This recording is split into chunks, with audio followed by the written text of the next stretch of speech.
Ciao, sono Paolo Bettini e mi raccomando, guardate il Tour de France su ITV. That blue bridge you can see in the distance holds the red kite, the sign in international cycling which indicates there's 1,000 metres left to go, and that's the sign that all of the sprinters use when they decide just exactly how they're going to run out their sprint.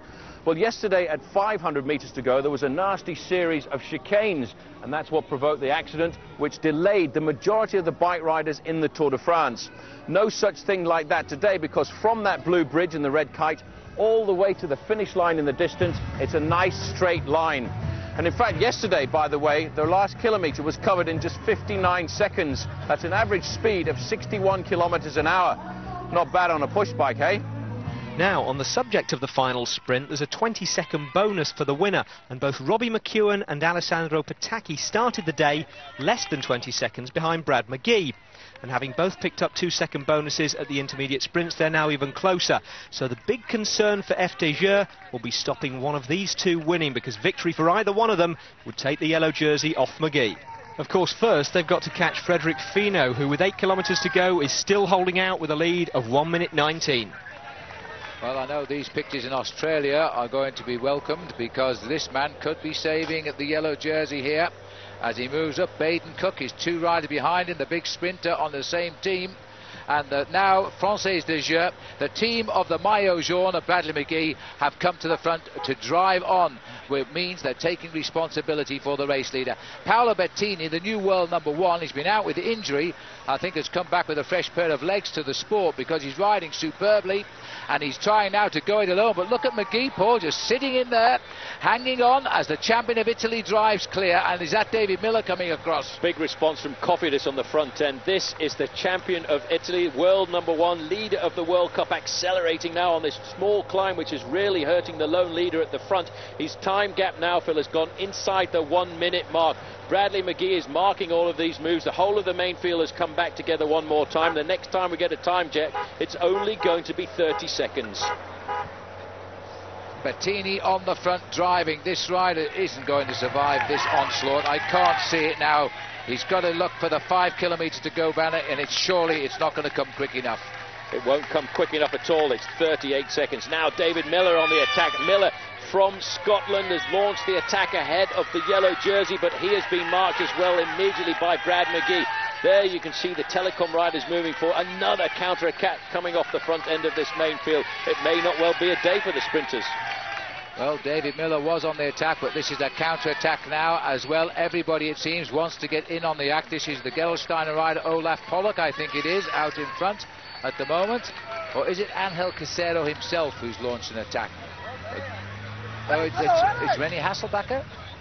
It's the long flowing locks. I wasn't too sure which one hadn't had his haircut this week. Well, Hasselbacher now, after seeing an attack, it's down to just 17 seconds. So if our camera swings, we are going to see Frederic Fino, and it's going to be a very sad sight indeed. But the yellow jersey is on the attack, Phil. This is unbelievable. Brad McGee sat at the back of the main field for the majority of the day. He's now come forward to take responsibility, and you look at that big long line in the main field. Everybody is in absolute agony right now. They're just hoping for this race to be over today as we accelerate. This is Petacchi's teammates at the back here. Now, this is rather a surprise, because the man we were expecting to be up the front to win the bike race, Petacchi, is going off the back. 5 kilometres to go. I think they'll split the bunch with a chase like this. I think the sprinters might have overdone it for themselves today, because the men we call the stayers, the long-term prospects for the big finish, have all of a sudden got involved in this. There is the bunch at 5 kilometres to go. They're on him, and he's about 8 seconds in front. 3 miles from the finish, Paul, and he's been in the lead since 200 kilometres. Incredible. Unbelievable, unbelievable. There he is, and when we pull back, we will see the charge of the main field. He will get gobbled up by the peloton before we come into town. There they are. They are just a little bit further back, and this is going to be a very nervous moment. A lot of the sprinters have moved themselves back into this bike race. There's the yellow jersey, but where is the green jersey of Robbie McEwen? You can see there in the front end of the main field as well, Eric Zabel is white jersey national champion of Germany this year. This guy is surviving. He won't give up. No. He can't give up. He's got to keep riding until they come right by him. This is unbelievable, Phil, as we come now at 4 kilometres to go. 4 kilometres to go. It's 200 kilometres since this race started. It's 195 since he broke clear of them. and they're breathing down the seat of his pants. There they are, of 4 kilometres to go. But now they're beginning to look at who is going to make the move. If they hesitate, of course, he'll hang on. There's still a chance, but it is a slim one. It's a very slim chance. I don't think he'll do it, because look at this acceleration coming at the front end of the main field right now. They're trying to get it sorted out. Bradley McGee is looking to stay at the front end of the main field. Just in front of him there is Stuart O'Grady. Right up there in the 4th position slot is Baden Cook. He's a very good sprinter. He'll try and make sure he can get himself across the line in first place. And in fact, Brad McGee has said what he wants to do for the rest of the Tour de France is try and lead out the sprints for his teammate Cook. Through this small chicane, everybody upright for the moment. The pressure is absolutely and utterly on. We are touching speeds right now, Phil, of around about 60 kilometres an hour. Along the thin line, and Bradley McGee is not certain to keep his race lead if and when he catches Frederic Fino, because there are others with the win bonus could take that jersey away from him, and one is, of course, Robbie McEwen. Paul, we are under 3 kilometres to go. 3 kilometres to go. It's going to be less than 4 minutes. This is the man who's led the race since the 5th kilometre when he attacked, but right now the main part of the peloton is right on his tail. There's the yellow jersey of Brad McGee right in the middle of all the action. What a shame. I thought a few moments ago this guy was going to survive, but the 195 kilometre breakaway, it just really wasn't close enough to the finish. 2 kilometres and a bit from the end. They've caught Frederic Fino, and I've just heard a gasp on the television commentary position here by all of the TV commentators. I don't think I've ever heard that before. I think they're all as disappointed as Frederic Fino, because that was a brave attack. But he's wiped out, Paul. It's back to the sprinters. Well, it's not necessarily the sprinters, because that climb just about 4 kilometres ago hurt an awful lot of the sprinters. The man I expected to win the stage, Alessandro Petacchi's at the back end of the main field. I doubt if he'll be able to get to the front before we get into the final finishing straight here in Sedan. But look at the yellow jersey. He's well up there in 4th position, riding very well. He wants to keep this yellow jersey for another day. Well, remember, Brad McGee won a stage with a slight uphill finish in Avranches last year. Now, this isn't uphill all the way to the line, but it might give Brad McGee the strength he needs to hold the sprinters, the pure sprinters at bay. 2 kilometres to go now. Oscar Freire, I've noticed in there. There's Eric Zabel on second wheel. Stuart O'Grady has got Zabel's wheel, that other white jersey there. Up on the left-hand side of the road goes the Brioche boys now, so they're looking to move their sprinter into the action as well. That's Jean-Patrick Nazon. He is actually sprinting very well so far in the Tour de France, dropping a bit further back there. Brad McGee goes round that corner in 5th place. We want to get round these corners as safely as possible. We know that the Nazon brothers are both very good sprinters, and they're getting themselves organised. Eric Zabel down into about 5th place. He doesn't have too many teammates around him. The orange jersey a bit further back is the man who was 2 times champion of the world, Oscar Freire. But Brad McGee is doing a brilliant ride right now. Stuart O'Grady is there too. O'Grady's there now. This is the lead out for the rider in 3rd place here. Damien Nazon, the brother of Jean-Patrick, who's been sprinting well earlier today, but also up there is the yellow jersey, who knows he may have to win the stage to keep yellow, because there is a 20-second win bonus. As they line up now for the finish, there'll be no complaints about this finishing line. It is dead straight, and it's the Brioche team now trying to lead their sprinters to the line. There's only one of them left. That's Damien. Hey, here goes McGee. McGee has broken early, but he is a pursuiter. He has terrific speed in those legs. Nazon is chasing him. The lime green jersey, there's Freddie Rodriguez. He's well up there for the Vinny Calderolo team. Up into 3rd place, you can see all over the front of this main field is Eric Zabel. McGee has led them out, but he's not going to win the stage right now. There's a moment of hesitation. Bettini's in the middle. Oscar Freire is starting down the right-hand side. This is going to be a bolt for the finishing line. In fact, there's some confusion moving up there right now. You can see Eric Zabel in the middle. Zabel is in the middle, but Jan Kersipou is also breaking in the centre now. So too is Jean-Patrick Nazon. They're all getting in on the act here. A final dash for the line now is Jean-Patrick Nazon, who's launched himself, and I think that's Kersipou challenging on the right, and on the left now comes the sprinters too from and he's got it, and I'm trying Baden Cook. Baden Cook. I completely forgot about Baden Cook, and he continues the happy saga of the FrancaisDesJeux.com team, because with Baden Cook getting the win, then his teammate McGee will keep, we think, the yellow jersey. It has to go to the seconds on the calculation, but what an unbelievable finish. And just when I thought Jan Kersipou had got it, up came Cookie and took it off him. Here's the finish. Baden Cook is too far away. He gets 20 seconds for the win. He'll move to within 4 seconds of yellow. He'll be second tonight with David Miller. What a terrific race.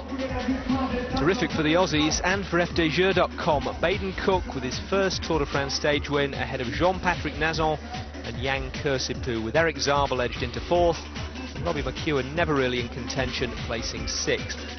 Behind the big sprint, all the contenders finished safely. Lance Armstrong, David Miller and the injured Tyler Hamilton among them. 10 minutes later, though, rolling in on his own with just his neck brace for company, was Jimmy Casper, looking extremely uncomfortable, but conceding nothing. Ouais, bah c'est atypique des cyclistes, on n'est pas des fillettes, et puis quand on a mal, eh ben, on fait un peu abstraction de tout ça pour pouvoir se dépasser. Il y a la possibilité de continuer à loin comme ça? Bah, je l'espère, oui, sinon je serais pas reparti ce matin. But Jimmy Casper wasn't the last man in. Italy's Danilo De Luca, suffering a 38-degree temperature, limped in 12 minutes behind the field. So in his second tour, Baden Cook bags his first stage win and keeps his mate Brad McGee in the yellow jersey as an added bonus. Or was it the other way round? Whichever it was, he was delighted, and afterwards he spoke to Ned. What a race, Baden. You timed your attack perfectly on the line there. Oh, so many times I always misjudge the sprints and I go too early and I get past in the line, and today it was me coming from behind. I just stayed so calm and left it to the last minute, and it paid off. It's like the jackpot. An enormous amount of teamwork there for you to get that stage win and for Bradley to keep the yellow shirt. Yeah, well, normally I should have been on Brad's wheel, but coming into the corner I got swamped and lost the wheel. And so he just pulled the sprint to keep it lined out anyway. And at the last minute I went to move up and someone moved, so I got on the wheel and I just worked out like clockwork. I came through right at the right time and hit out, and it was unbelievable. Now, as well as preserving the race lead for his teammate, Baden Cook's stage win moves him up to 3rd place overall, just behind David Miller. And Jean-Patrick Nazon's 2nd place on the stage installs him in the top 6. No change in the time gaps for Tyler Hamilton, Lance Armstrong and company, while Robbie McEwen is still within stage-winning distance of the yellow jersey, just 16 seconds back. In the meantime, Brad McGee is grateful he didn't lose it today to a brave solo French effort. For a long time though, Bradley, it was nip and tuck with that breakaway, wasn't it? It didn't look like you were going to catch it. At 25k to go, we've all looked at each other and gone, that's it, it's finished. But then we realised that there was some long drags, you know, some really nasty pinches in that last 20k, and a guy who's been out there all day, he's going to have heavy legs. He obviously lost a lot of time there. So listen to this, stage win Australia, yellow jersey Australia, green jersey Australia, everyone else might as well go home. I think things might change once we hit the mountains, mate. For the moment, though, Brad McGee has nothing steeper than the top step of the podium to worry about, and tomorrow he'll start in yellow for the 3rd straight day. Robbie McEwen, meanwhile, will be in green for the 2nd straight day. Total Antipodean domination, just the way the French planned it to celebrate the Tour's centenary. And the way things are going, an Australian's probably going to win our competition. We've got a superb Trek bike on offer, remember, if you could answer one simple question about the defending Tour de France champion. Now, according to Lance Armstrong's best-selling autobiography, it's not about the bike. Then he doesn't have to buy his own, does he? Anyway, Lance is the subject of our competition, and we're bowling under a predicted top temperature out on the road. There's the GC, the general classification. Brad McGee from David Miller and Baden Cook, with Cook a candidate to take the yellow jersey off his teammate if he wins any sprint bonuses. And the same goes for Jean-Patrick Nazon, who's been contesting more of the intermediate sprints than Cook. Tyler Hamilton is gingerly holding on to 8th place, 2 ahead of Lance Armstrong. And Robbie McEwen, 16 seconds back, is also in striking distance of the yellow jersey should he win the stage. A 20-second bonus, remember, for the stage winner. Now then, at the first sprint of the day, Jan Kursipuu just edged out Jean-Patrick Nazon and Robbie McEwen. So Nazon, with a 4-second bonus there, moved up to within a couple of seconds of the race lead. The daily break went at the 33-kilometre mark, and surprise, surprise, there was an FDJ rider in it, Carlos da Cruz, who, despite the name is French. He was joined by Euskaltel's Venezuelan Unai Echevarria in the orange strip, and Marianne Ari of Brioche Boulangère, who is asking about how the average speeds of the Tour have changed over the years, and of course they've gone quicker and quicker. Back in 1903 it was Maurice Guérin who recorded an average speed of 25.679 kilometres an hour for the whole Tour. It took 30 years before Anton Magnier really pushed it on a ways by an extra 5 kilometres, 30.360. And then the king of cycling, Eddy Merckx, in winning the 1971 event, reset the target at 38.084 kilometres in the hour. And then the big hard man from America, Lance Armstrong, when he made his first victory in 1999, he set what is still the record at 40.276 kilometres an hour.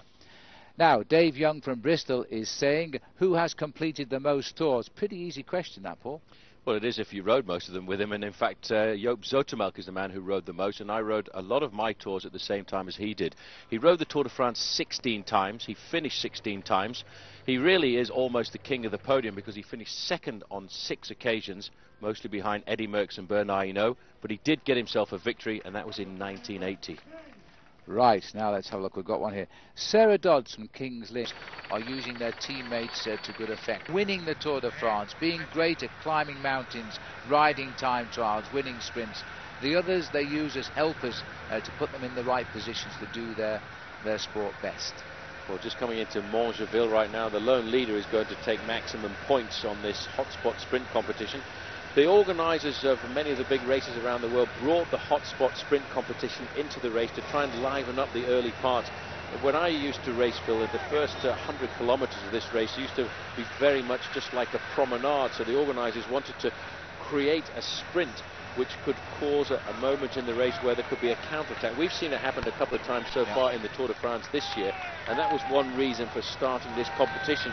And over the last couple of years it's become very much more important because to that recipe they've added this time bonus thing where you can win seconds which are taken away from your overall classification, and that's why the sprinters are so alert on the opening stages of the Tour de France, because they can actually win time back at these points out on the course, and it gives them a chance of possibly leading the race before we get into the mountains and they disappear and lose 30 or 40 minutes. So as Jeslan comes up, he'll get the 6 seconds on offer. Not so important to him. Well, it will be if he doesn't get caught, of course, but at the moment not so important. But I can promise you there is going to be one terrific sprint for second place, and the men who will get involved in it will be Jean-Patrick Nazon, Robbie McEwen, possibly Baden Cook, Jan Kersipou, Stuart O'Grady are all looking for those few seconds that could, today, tomorrow or the next day, mean a yellow jersey for one of them. And we're getting a time check here now, Paul. It's coming down rather rapidly because they're racing for the sprint bonuses to 1 minute and 35 seconds. Here we now have the riders on the AG2R trying to set up the sprint for Jan Kersipou. He was hot on the first one at Le Chêne this morning at 30 kilometres. He won that from Nazon and McEwen, and it looks as though he's told the boys to go again. Now Jean-Patrick Nazon is getting involved in this again. He's the second wheel here on the left side as they warm up for the line now. They'll close in very quick. Now Nazon is coming clear, no sign of McEwen at all. This is going to be 4 seconds for Jean-Patrick. If he gets it, it'll put him 8 seconds in the yellow jersey. Now this is going to be a tremendous result as he comes clear. And well, that was pretty easy, Paul. 8 seconds advantage now. Well, it looks like the yellow jersey might well be changing shoulders by the end of the day. What a chaotic sprint it was as well. Looking down, you can see Kersipou all over the road trying to find the right wheel to follow. He sits up just towards the end and gets himself a nice second place. But for Nazon, that is an impressive performance there. So it'll be Jeslan out on his own by just over 1 minute and 10 seconds. So they've closed in very rapidly. Jean-Patrick Nazon taking the 4 second bonus. Gives him a lead in the race now, providing they catch the leader out on the road of 8 seconds. There is 20 seconds for the win. Now Bradley McGee, I don't think, will have the legs to win a sprint. I think whatever happens now, he is losing his lead in the Tour de France, but it is possible he could still go across to a teammate in Baden Cook. Hi, I'm Leon van Bon. You're watching the Tour de France on ITV.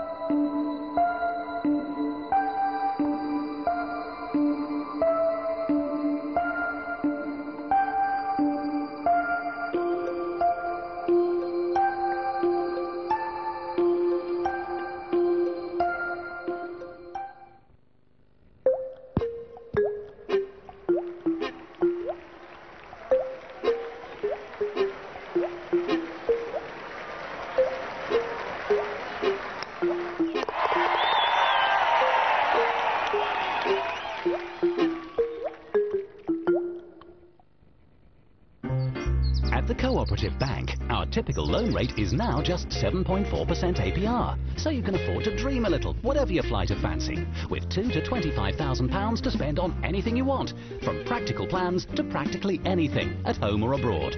So if you're a homeowner or hold a credit or debit card, for dreams big or small, choose a cooperative bank low-rate loan.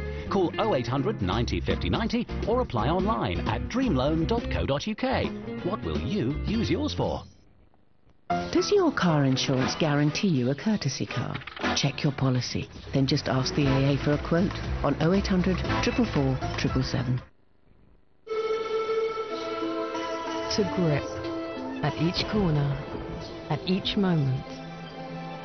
That's our commitment at Michelin. Michelin, high performance, time and again. And for exceptional driving performance, the new Michelin Pilot Sport. If you've been refused credit for a car, there are lots of good reasons to call Yes Car Credit. Because as long as you're aged between 18 and 62 with a full UK driving licence, are working and can prove your income, we could help you, whatever your credit history. And you could use your old car as full deposit, whatever its condition, even without an MOT. And choose from a wide selection of quality assured cars, all with AA cover included.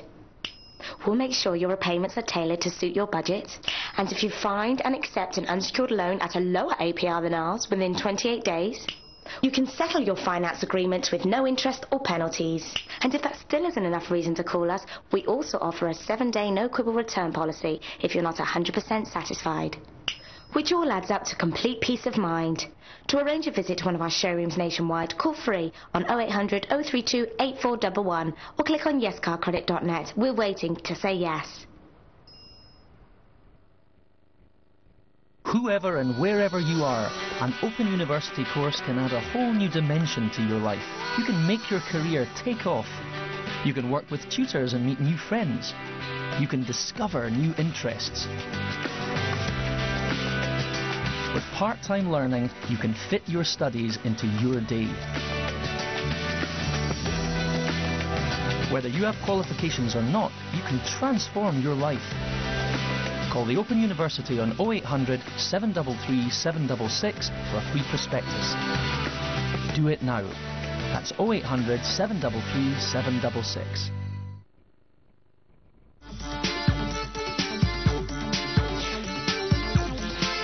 Hi, I'm Stuart O'Grady and you're watching the Tour de France on ITV.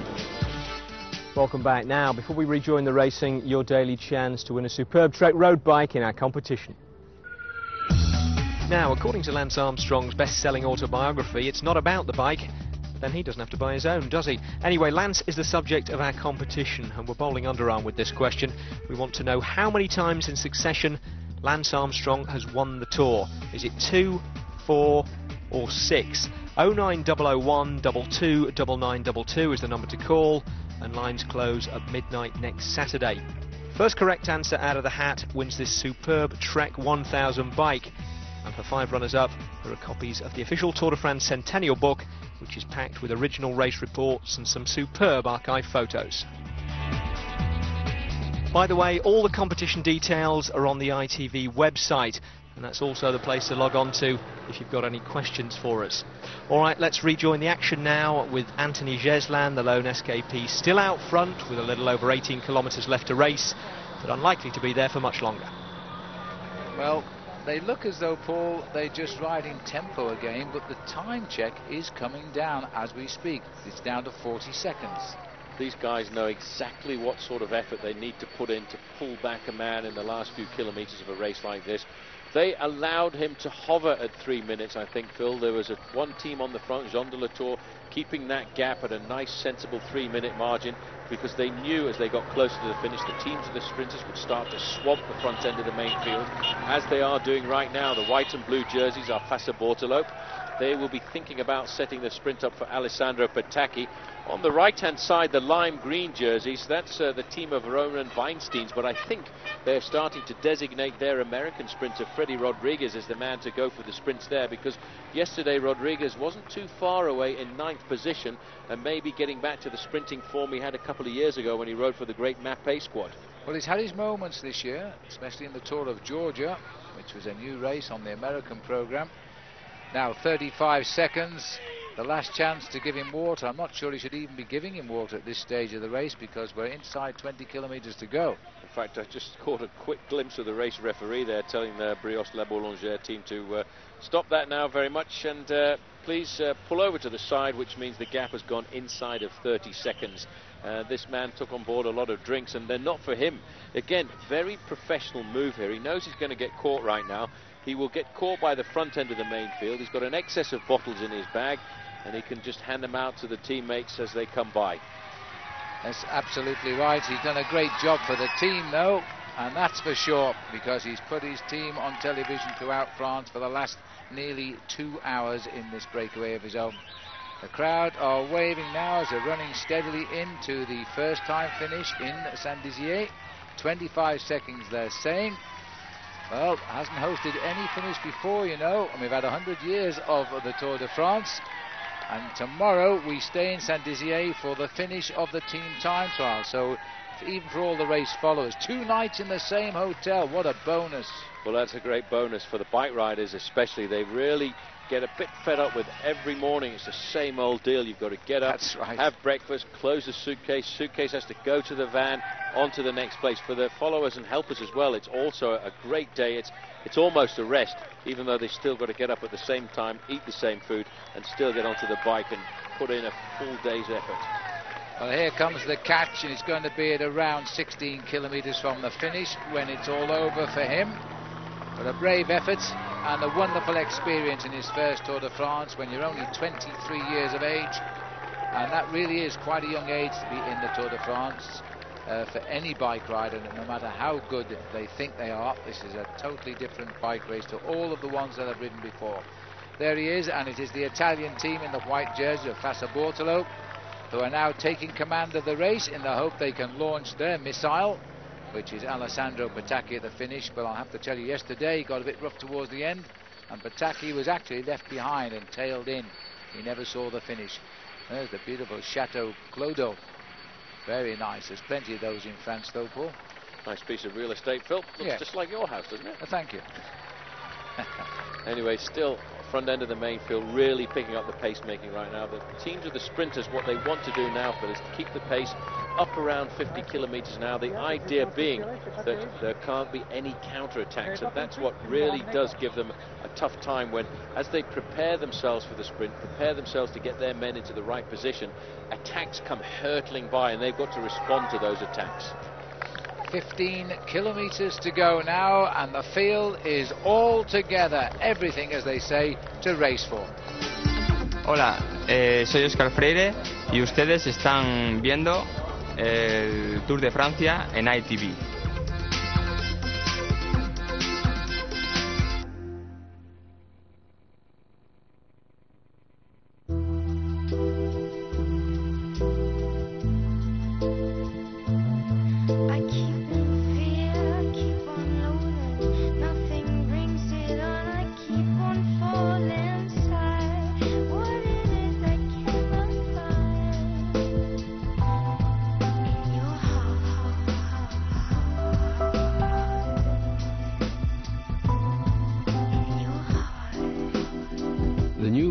RX 300. You may need to remind yourself it's a 4x4.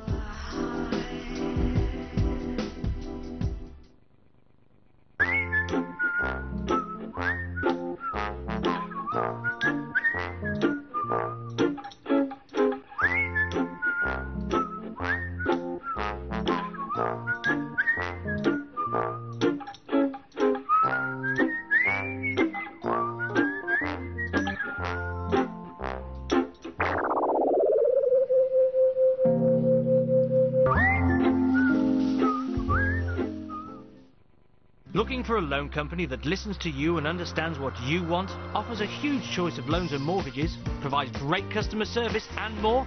Well, if you're a homeowner, call Purple Loans free on 0800 499 499. They promise to act fast and aim to get you the best deal, even if you've had problems getting finance elsewhere. So whether it's that dream holiday you've been promising yourselves, improving your home with a fantastic new kitchen, clearing your existing debts and reducing your outgoings, or even a brand new car, Add colour to your life and call Purple Loans now on 0800 499 499 or apply online. Is the interest rate on your credit card starting to take over your life?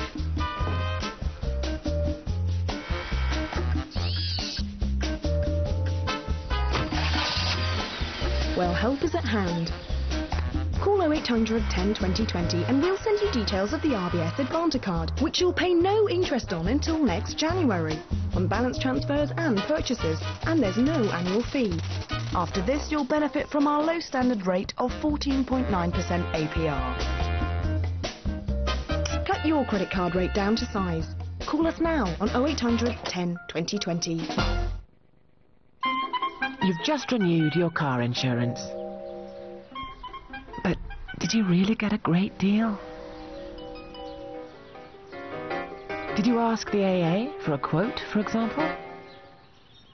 After all, the AA promised to find you the cheapest possible quote they can from one of their panel of recommended insurers. Call 0800 444 777 for a great deal from the AA, Britain's biggest car insurance broker. Just ask. Is athlete's foot driving you up the wall? A solution is Once Daily Lanasil AT spray. It starts to work effectively to treat athlete's foot in just 7 sprays.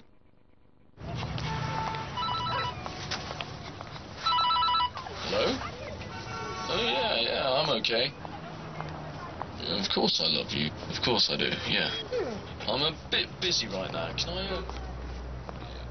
Sage My X6, the latest technology now available to all.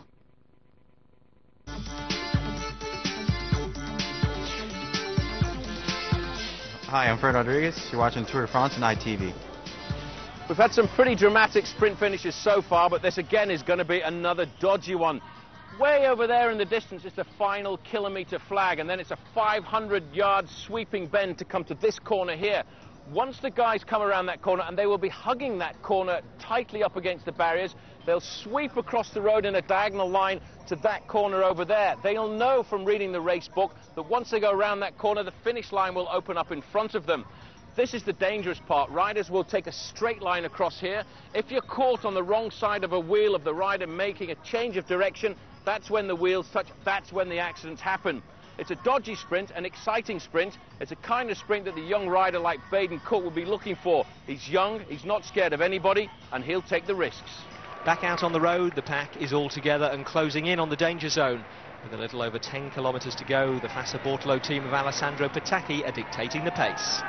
We're not too far away now from the finishing line, and everybody's starting to take a lot more attention to this pacemaking at the front end of the main field. I think the word has gone out, Phil, from Alessandro Patacchi that yesterday was just a moment's falter when he was dropped on the last climb of the day and trailed in 1 minute and 35 seconds in arrears. Today he's probably told the men in the white and blue strip of Fassa that he is going to go for the sprint. It looks as though Christoph Brandt has been set up there, sent up by Robin McEwen for Lotto, just behind this rider here. The yellow jersey on the left is Bradley McGee. It's very unusual to see a race leader at the head of the peloton working quite so hard when it's a sprinter stage like this. But McGee has such a lot of pure speed in those legs, and he is in fact a very strong lead-out man for his friend Baden Cook. And on this occasion, a lead-out and a win by Baden Cook would keep the yellow jersey on the team, even though McGee himself would lose it. 10 kilometres to go right now. Jimmy Casper at the back end of the main field, getting tailed off, but the important thing for Jimmy Casper is he's managed to stay in the Tour de France. He won't get eliminated being dropped at just 10 kilometres to go. There's only about 12 minutes of racing left. But Phil, there's a lot of discussion in the press room about the non-selection of Mario Cipollini. Maybe we're not talking about just the selection of Mario Cipollini himself, but from his team. A lot of the teams in the Tour de France here have multiple agendas. They don't have just one man or one sprinter to look after, which is why some of the teams right now are not controlling the front end of the main field, maybe as much as the Domino Vacanze team of Mario Cipollini would do. Cipollini's team only came to races to look after Mario. They would drag the main peloton out and stretch them into a long line at 55 kilometers an hour. And to me, that makes the sprinting a lot safer for the sprinters, because it actually puts the whole field in a big long line, and then the climbers, well, they just have to hold on somewhere further down the pack. But for the viewer, it's not as exciting as when nobody controls the race board. Well, you like a bit of rollerball, don't you? Absolutely. These men are really digging in deep right now. They're trying to set up the sprint for their man on the front end of the main field. This is Brusegin of Fassa Bortolo. A big long line there of green and white jersey. Crédit Agricole in second position there is Christophe Moreau, a former wearer of the yellow jersey. The next man in third position, a very popular German rider, Jens Voigt. And in fifth position there is Stuart O'Grady. Right behind him is Baden Cook. Baden Cook is wearing the white jersey as leader of the Best Young Rider competition, a competition for riders who are under 26 years of age at the start of the season. And this year in the Tour de France there are 30 riders in that competition, which is more than there have been for the last few years. A lot of first-timers in the Tour this year as well, as we look at the back end of the main field. And this is one of Tyler Hamilton's teammates going off the back here, and that is rather surprising to see Jakob Peel going off the back, but it may well be that he's going to look after his teammate Tyler Hamilton. A lot of men here getting dropped from the main field. And this looks like Danilo De Luca has gone again off the back. I make this the 5th time he's been dropped, and probably for good today. He's just going to cruise in. He's unwell. He's determined to ride through it, though the doctors promised him he'll feel better in a couple of days' time. Well, he's not the only rider to go out the back. We've just seen Jakob Peel getting left behind, and I have a feeling, I'm almost certain that Tyler Hamilton must have been. He's got a double fracture of the clavicle, yet he's managed to remain in the main field. It's a remarkable performance by that man, as we see more and more riders getting shelled off the back end of the main field. Not surprising to see the Jean de la Tour rider here going through. This is Samuel Dumoulin. He did an awful lot of work earlier on to try and keep his teammate well up there, but this is a bit surprising to see here. This is Mercado, not the brother who we're expecting to ride well, but Juan Miguel. He too, for Ibernesto.com, found this fast flat stage a little bit too much for his thighs. A nice view of Saint-Dizier as the race courses in for the first time. We found this town in France, despite the fact we've been around for 100 years with the Tour de France. Our first visit here, and they get 2 for the price of 1. We're here again tomorrow as well. But right now, that yellow jersey looks as though it is going to change shoulders for the first time. There is Anthony Jeslan. The man is sitting at the back of this group now, and I think the group has been detached. He's been dropped from the group, but he's had a great day out in front of the peloton for 2 hours today, before being left behind by the sprinters, who are still riding strongly. Just at the bottom left of our picture there, the green jersey, that's Robbie McEwen. He'll move forward and try and get a good position for the running. He said he made a mess of it the other day. Now this rider, Paul, in the other green jersey, that's because he's the champion of Italy, Paolo Bettini, the world's #1. He's coming back from injury, and I've never seen him ride much better. He's really on form. He's in great form. Let's not forget he wants to show off his Italian national champion's jersey. He is the #1 bike rider in the world at the moment. He's the leader of the World Cup, but I think winning the Italian national championships has given him some incredible wings. He wants to show his tricolor jersey off. He's in great form, and he'll be looking for the breakaways in a couple of days to come. And we're getting closer and closer to the finish line right now. 4 kilometers to go. That's going to be around about 6 minutes. Well, as they go, I think it's the 5 kilometers to go, but I might be wrong. I didn't catch it, Paul, but anyway, 4 to go. Judging by the speed, that will be about right. Ulrich is still riding off our camera. But look at this, there is no one team coming to the front. It is just a mass of bike riders trying to get through to see the front of the race. There's no organisation at all. It makes it difficult for the pure sprinters. Eric Zabel moving down the outside. This is the chaos. This is why it's difficult for the sprinters to get themselves sorted out right now. Looks like Guerini moving down the outside there, or Rolf Aldag in the pink jersey. He wants to pick the pace up so that his man Eric Zabel doesn't get swamped in the last few kilometres. There's a lot of movement in the main field. The yellow jersey moving himself to the front there, making sure that he's got a nice clean look at the road to see just exactly what it looks like. Servaes Knaven is the man leading the charge here, former champion of the Netherlands. He'll keep a fast tempo. He's not a sprinter. He's trying to get his teammates there. 3 kilometers to go. They're going through the kilometers here. It's a shade under 1 minute a kilometer.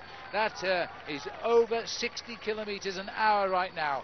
everybody tucked in together, but still there's no organisation. A lot of hands coming off the bars here. Looks like Saki moving up there with his teammate. That's Comesso, the small rider with the white helmet and the red shirt there from Saiko.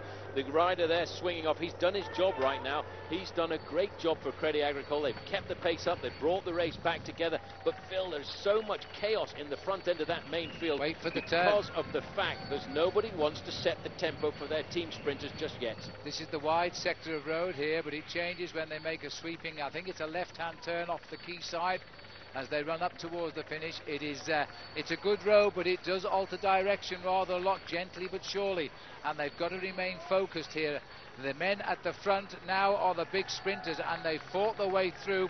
There's a big rush of Vini Calderola, yellow jerseys up there too, and that would be for Bainstains and Freddie Rodriguez of the United States. But everybody is throwing in their best effort at 2 kilometres to go. Still chaos in there. Nobody's got control of this pack at all. There's ones and twos moving to the front. AG2R are there. They've got There's their the man, left-hander. Kirsipou is up in second or third place. He's so far to the front right now. The orange jerseys are there. It seems as if everybody's got around that corner nice and safe. AG2R pulling off. Kirsipou's well up there. Lotto Doma are in, and also Rabobank. That means that Oscar Freire is not too far away. And maybe Robbie Hunter of South Africa as well, but I think it could be Oscar Freire in second place. Well, that's far too near the front at the moment for him. But as the field now on the rails there to the right of our picture, trying to get through is McEwen, and O'Grady's on the left side, and Sammid's out a little bit there because this is where the course keeps going right and left into the last 1,000 metres to go. Last 1,000 metres to go, and there's going to be a long sweeping bend. These riders will move all the way across the road. Vini Calderola on the front end. They'll be looking after their man Freddie Rodriguez. They've got a big nice long line. It's nice and organised for them. Moving up, Leon Van Bon is there for Team Lotto, but I can't see Robbie McEwen. I can see Stuart O'Grady though. Well, as we come off that bend now, Vina Calderola still trying to work it out, and it looks to me as though CSC are even getting involved in this. This could be a good lead out though for Fred Rodriguez, but Pataki is not far away either. And now as they come into the last 500 metres, it looks as though O'Grady has fallen away from it here, and so too the yellow jersey of McGee. Eric Zabel on the left. Zabel it's a good finish for Zabel, this one. He's trying to pick up Pataki's wheel as the Feinsteins comes through as well. Now comes round, there's been a crash again. Right on the side of the road as once more out of the field comes Pataki, and I don't think anybody will get it right on the line. Pataki has just taken it. Zabel was there, but there is a rather nasty looking fall as another rider hits the grate, and on the road there the rider down is Rennie Hasselbacher. A very nasty fall, and let's see if we see it on this picture here. Vina Calderola looked as though they were doing it well, but watch there, in fact Hasselbacher bumps into McEwen. There's a big sandwich out there. Oh, a very nasty fall by Rene Hasselbacher. Well, it was, and it also ended any chance Robbie McEwen or Baden Cook had of contesting the sprint. When Hasselbacher eventually trundled over the line trying to keep the cameras out of the rip in his shorts, he wasn't able to shed much light on the crash. Do you have a clear idea what happened in that crash? Not really. I think the one guy in front of me was on the brake, and I was the first who was lying on the ground. For second and third opinions, we asked the Aussies. Hasselbacher almost brought down. I was right in the wheel of Pataki, and then on the right came Hasselbacher, on the left came Cook, and Hasselbacher's just come up, ridden into a gap that wasn't even there, and dropped himself, and you know, that's when it all started, and I lost the wheel from there and could only come back and see what I could still do in the finish, but the first guys were gone, so it made it dangerous. I mean, it's stupid because I mean Hasselbacher does that a bit. I saw a gap with about 300 or 400 to go. I jumped past on the left, then Robbie went to repass and hit my handlebars, and that's when my foot clicked out, and that was the end of that. I'm pretty lucky I didn't fall off. I was grinding along the barrier with one foot out, so I think the guy behind me fell off. So I'm not in the mood to fall off, so that's one thing. I was happy I got over the finish line without, instead of laying on the ground, you know, and came over the finish with all my skin, because could have just as easily gone down in the crash because he crashed right on me. So in the end, I guess I'm pretty lucky. I'm uninjured and still leading the green jersey, so that's also good. So McEwen pointing the finger, or two possibly, at the departing Hasselbacher. For an impartial verdict, Paul Sherwin manned the replay machines for us. A lot of riders in this Tour are taking some serious risks in the sprint, and one of them, I think, is René Hasselbacher. Let's just take a look at this one more time in slow motion. This is Hasselbacher here, already barging onto the back shoulder there of Eric Zabel.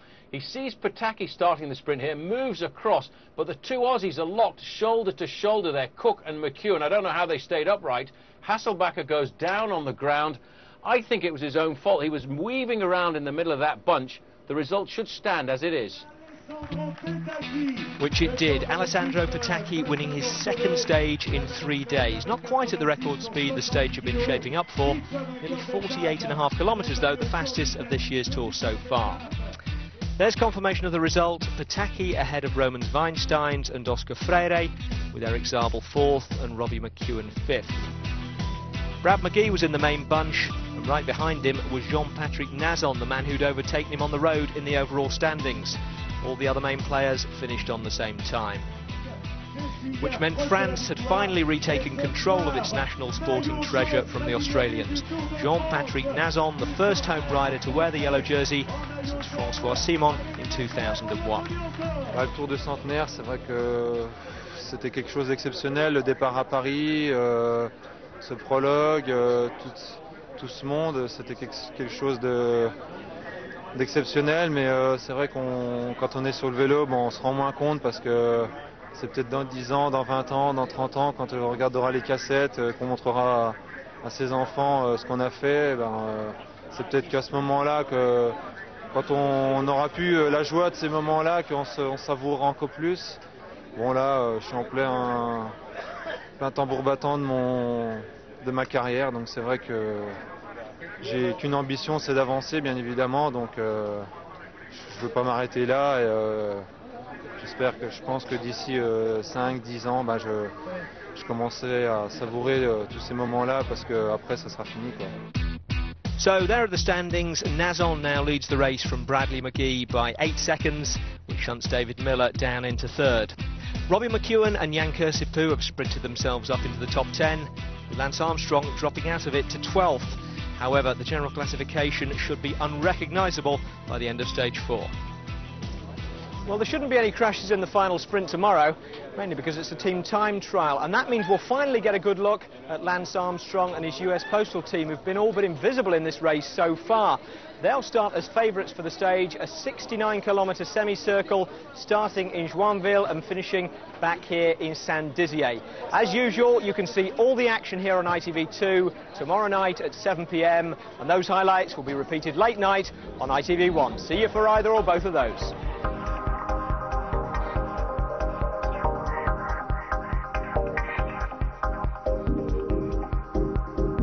Participate in, and they've invested a lot of money into their equipment as well. Solid disc wheels at the rear as we flip a bit further back down the road here to see the team of Lance Armstrong. Now remember that they're racing for the best times today, because the times go to their individual standing in the Tour de France, and if they get the best time in US Postal, it will give the yellow jersey to Victor Hugo Peña, and Lance Armstrong would move up into 2nd place in the race. So it's very important, but at the moment I'm not so sure that they're going to turn in the best time. They're leaving themselves an awful lot of work to be done here. And Jean-Patrick Nazon, the race leader of the Tour, his team has finished, but with a time so slow, he is not going to be the race leader tomorrow. It's a matter of just working out soon who is. It's going to be a difficult, complicated thing to work out. We haven't yet got a quick time check on the team of Jan Ullrich, but it seems to me at 18 kilometres, US Postal went through with a time of about 21 minutes and 39 seconds, and so they really are some way out of the team, the time of Team Telecom.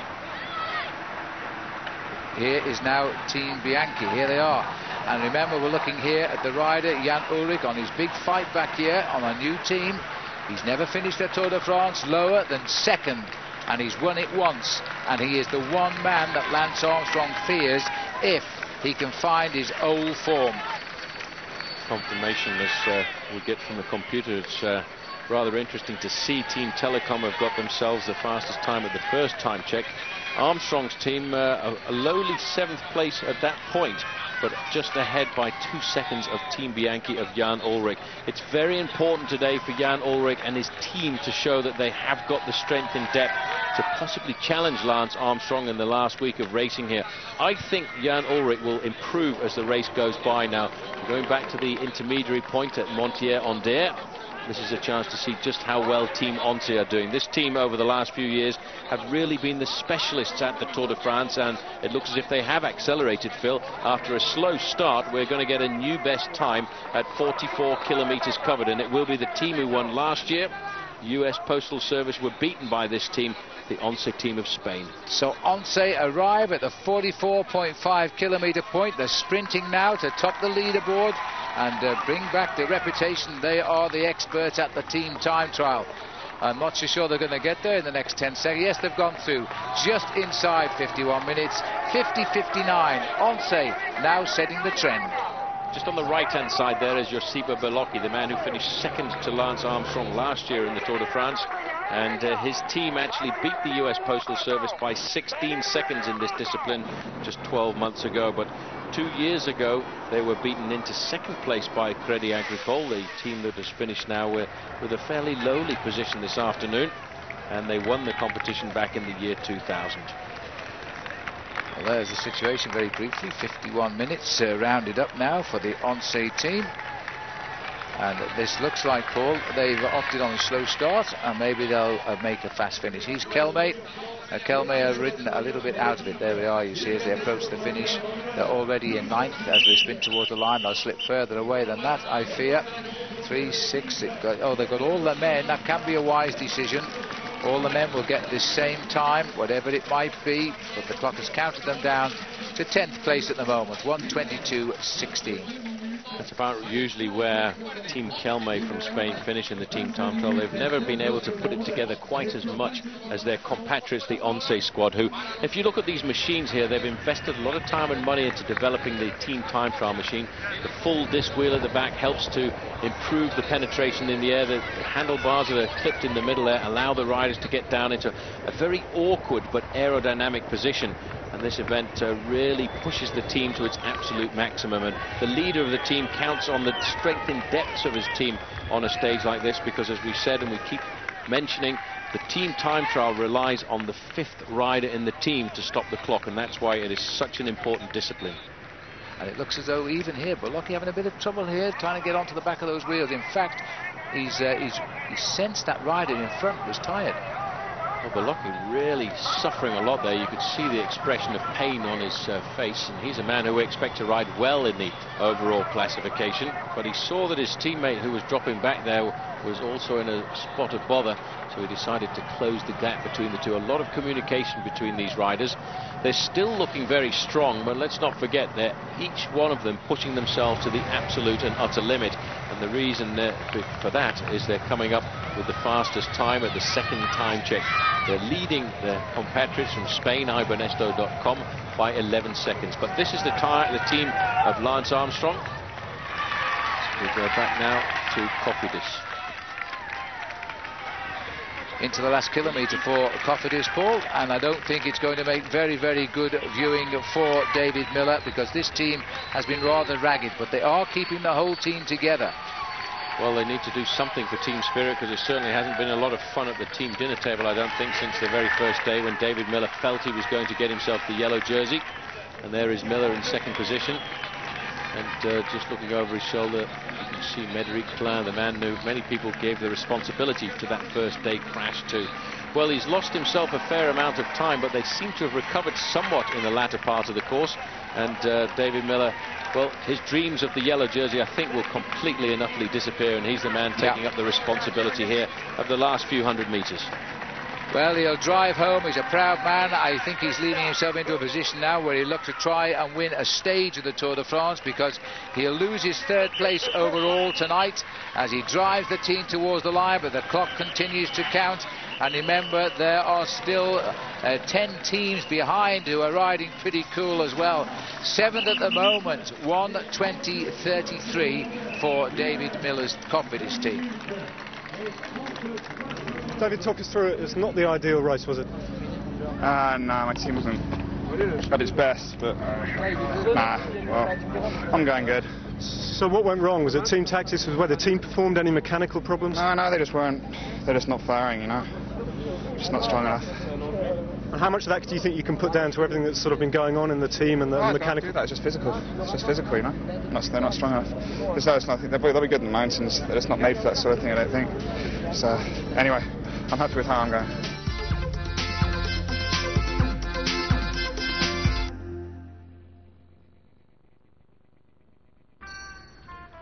That's £171, please, sir. Oh, because I thought it was 45. If you'd looked properly, that's only one way. Without airport tax and, of course, travel insurance. Okay. What? We're not going to the moon, you flipping... Sorry. Maybe it'd be worth it if she was coming with us. With her sister. I think you're in there. Always listen to the sock and ask what's in it for me. Like 0% on new purchases and cash back on everything you buy with your egg card. Great! This week in OK, Patsy Ken's in at home with exclusive pictures and interview on why she'll never marry again. With hot stars inside OK, we've got it covered. Looking for a loan company that listens to you and understands what you want, offers a huge choice of loans and mortgages, provides great customer service and more? Well, if you're a homeowner, call Purple Loans free on 0800 499 499. They promise to act fast and aim to get you the best deal, even if you've had problems getting finance elsewhere. So whether it's that dream holiday you've been promising yourselves, improving your home with a fantastic new kitchen, clearing your existing debts and reducing your outgoings, or even a brand new car, add colour to your life and call Purple Loans now on 0800 499 499 or apply online. Have you heard the news? With post office phone cards you get so much more. No more clock watching, as we charge by the second, not by the minute. No more wasted call time, as you can transfer it from one card to another. And what's more, there's no service charge, plus access is free. Loads of opportunities to buy one in more than 17,000 post office branches nationwide. And with great call rates, what more do you need? Post office phone cards. What's your news? There's one sure way to pick out a good driver. Check their no-claim discount. That's what eSure do. If you're a good driver with 4 or more years no-claim discount, eSure could save you up to 30% on your car insurance. Edward Brown saved £70 on his. Susan Paul saved £186 with eSure, and Mark Bennett saved £457. Are you one of the good guys? If you've got 4 or more years no claims, see how much you could save. Call eSure on 0845 045 5545. Do it now. If your mobile's wasting money, here's what to do. Just head for the link. Our expert knowledge ensures you'll get our best deal for you. Take the brilliant Nokia 7210. It's free at the link on T-Mobile. Plus, we'll add this clip-on camera free. Plus 100 free picture messages too. Free phone, free camera, free pics. The link. We've got the knowledge that could save you money.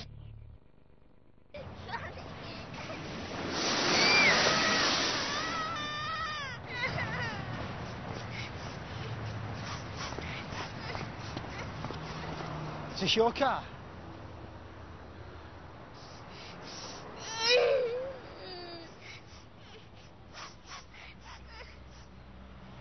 Yes. Are you all right? Fine.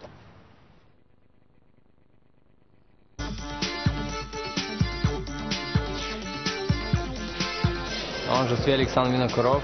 Vous regardez le Tour de France sur ITV. Welcome back. Now, before we rejoin the team time trial action, your daily chance to get your hands on a superb Trek racing bike. It's competition time. Now, according to Lance Armstrong's best-selling autobiography, it's not about the bike. Then he doesn't have to buy his own, does he? Anyway, Lance is the subject of our competition, and we're bowling underarm with this question. We want to know how many times in succession Lance Armstrong has won the Tour. Is it 2, 4 or 6? 09001 22 9922 is the number to call, and lines close at midnight next Saturday. First correct answer out of the hat wins this superb Trek 1000 bike. And for 5 runners-up, there are copies of the official Tour de France Centennial book which is packed with original race reports and some superb archive photos. By the way, if you want to check the competition details or ask us any questions, log on to the tour page of the ITV website. And while we've got the graphics up, a reminder that we're live on ITV1 this Sunday afternoon at 3:30 for Stage 8, finishing on the legendary climb of Alpe d'Huez. Well, ibonesto.com was still leading Stage 4 when we left it. Let's rejoin the team time trial now with the arrival of Tyler Hamilton's squad. So we swung to the finish to see the arrival now of CSC. They were a little bit off the best time at the previous checks. I don't think we can expect a great ride now by this team, but they brought them injured a team leader to the finish today. There's no point in this rider going clear of the field because the clock won't stop until the 5th man crosses the line. So they may as well wait. That's why the riders are fanned out and on the line. 1:20.12, not bad. 5th at the moment after that. Absolutely superb performance by those guys. This is Nicolas Jalabert on the far side of the road. I'm just looking down this list of riders to see if I can spot Tyler Hamilton was with them. But what a ride he did for the team to keep them up there as close as possible to the top of the overall standings in this team time trial competition. And we go back out further on the road to the team who are now really lighting up the pace. The Once squad of Spain have got the fastest time at the second time check, 44 kilometers covered, and this is what team time trialing is all about. This team is a team that in the last 3 years have won their team time trial on 2 occasions, and they'll try and certainly do that again today. A new team basically only reformed a month before the Tour de France, and the Tour de France gave them the chance of getting together all of their documentation for the possibility of bringing the man called Jan Ullrich into the Tour, the man who everybody regards as the most talented cyclist in the world, Lance Armstrong included. Well, looking down at that lovely team now, led by Captain Ullrich, and he's keeping all 9 men together. Just look how they are riding straight into a headwind, so they're hiding behind one another and just using the one man at the front. He'll do whatever distance he feels he's strong over.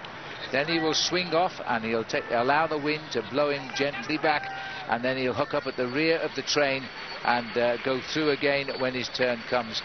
They're not panicking, Paul, and I've seen that with most of the teams today. They seem to have opted to carry all of their men to the finish rather than rip their team apart.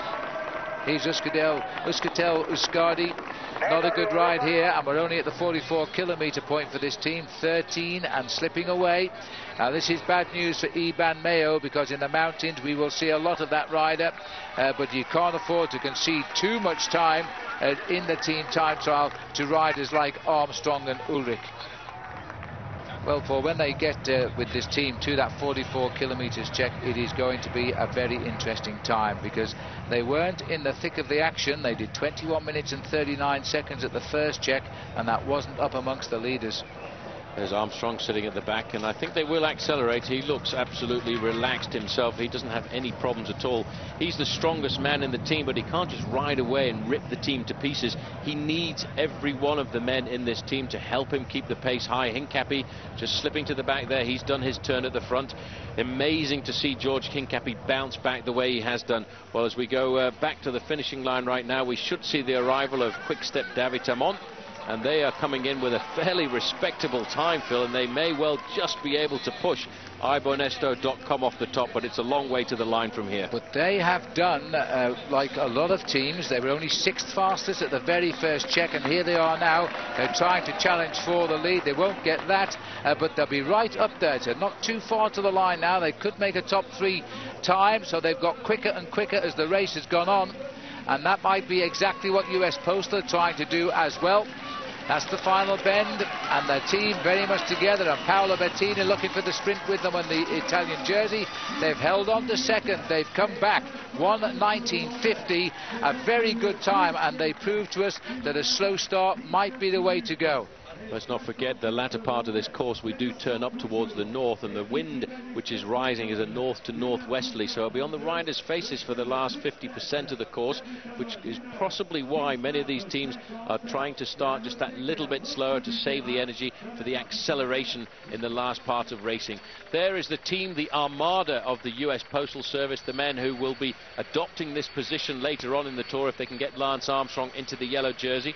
I think Armstrong would really dearly love to win the team time trial here today, Phil. He enjoys this discipline because it shows off just how good and how strong his team are. They finished second in the race last year, 16 seconds in arrears, and the impressive thing is that if they could win this today, they could give their teammate Victor Hugo Peña the possibility of being the first Colombian rider ever to wear a yellow jersey in the Tour de France, and Lance would really enjoy that. He certainly would. Now they've got the best seat in the house, haven't they, as they look around and look at the strength of that French flag flying. Really a headwind here, proving to be a most difficult time trial. Now you see a slow start will leave you with some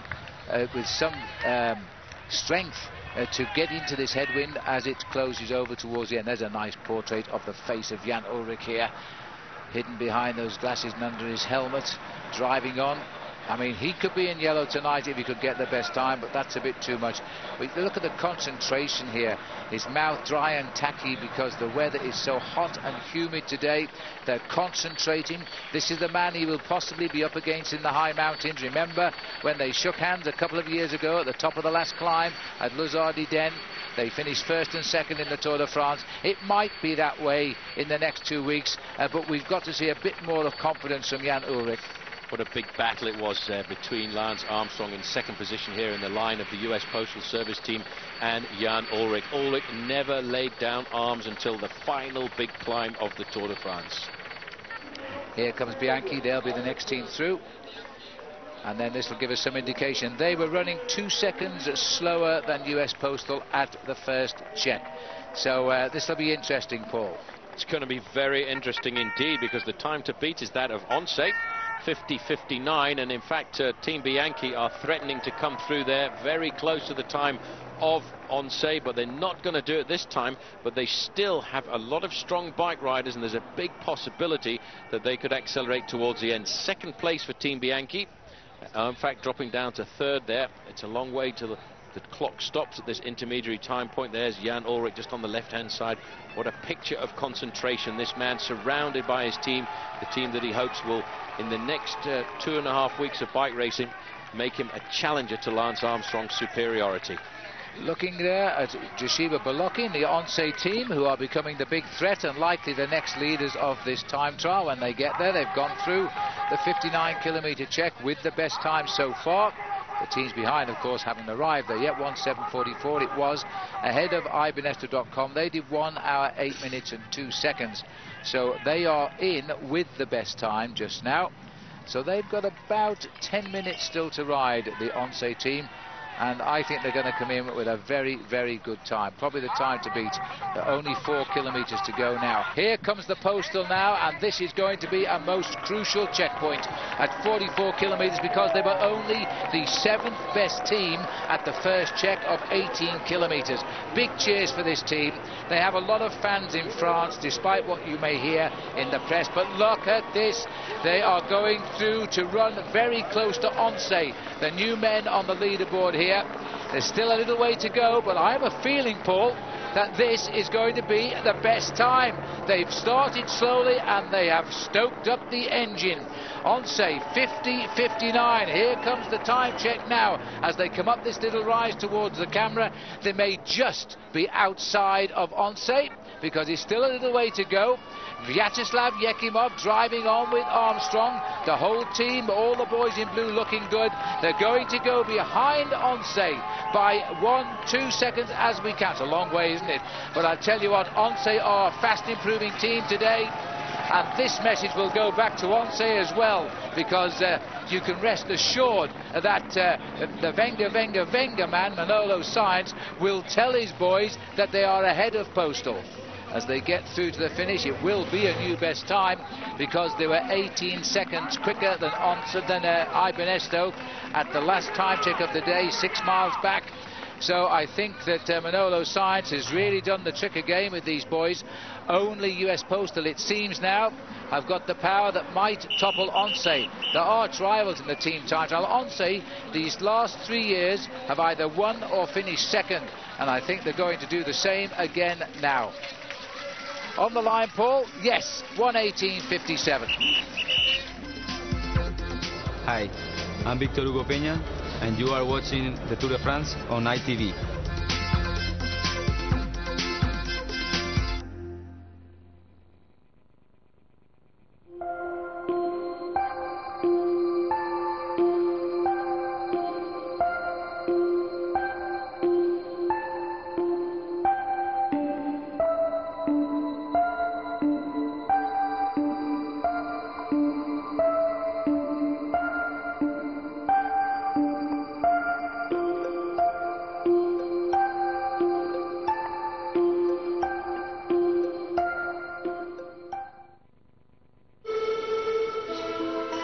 To grip at each corner, at each moment. That's our commitment at Michelin. Michelin, high performance, time and again. And for exceptional driving performance, the new Michelin Pilot Sport. Looking for a loan company that listens to you and understands what you want, offers a huge choice of loans and mortgages, provides great customer service and more? Well, if you're a homeowner, call Purple Loans free on 0800 499 499. They promise to act fast and aim to get you the best deal, even if you've had problems getting finance elsewhere. So whether it's that dream holiday you've been promising yourselves, improving your home with a fantastic new kitchen, clearing your existing debts and reducing your outgoings, or even a brand new car, add colour to your life and call Purple Loans now on 0800 499 499 or apply online.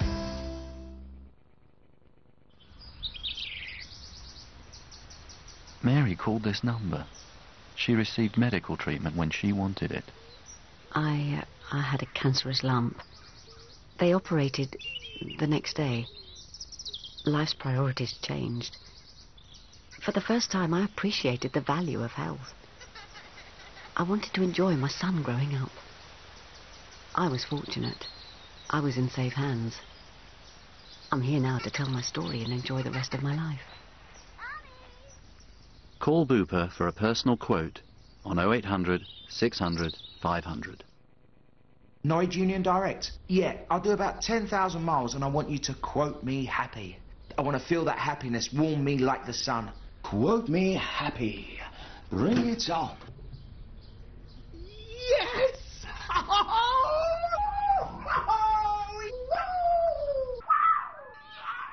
Yes! Let Norwich Union Direct put a smile on your face. Call 0800 828 829 and let us quote you happy.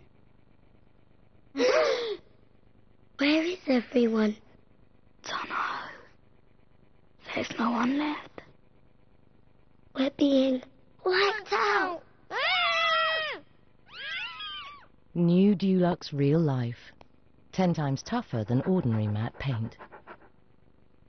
Have you heard the news? With post office phone cards, you get so much more. No more clock watching, as we charge by the second, not by the minute. No more wasted call time, as you can transfer it from one card to another. And what's more, there's no service charge, plus access is free. Loads of opportunities to buy one in more than 17,000 post office branches nationwide. And with great call rates, what more do you need? Post office phone cards. What's your news?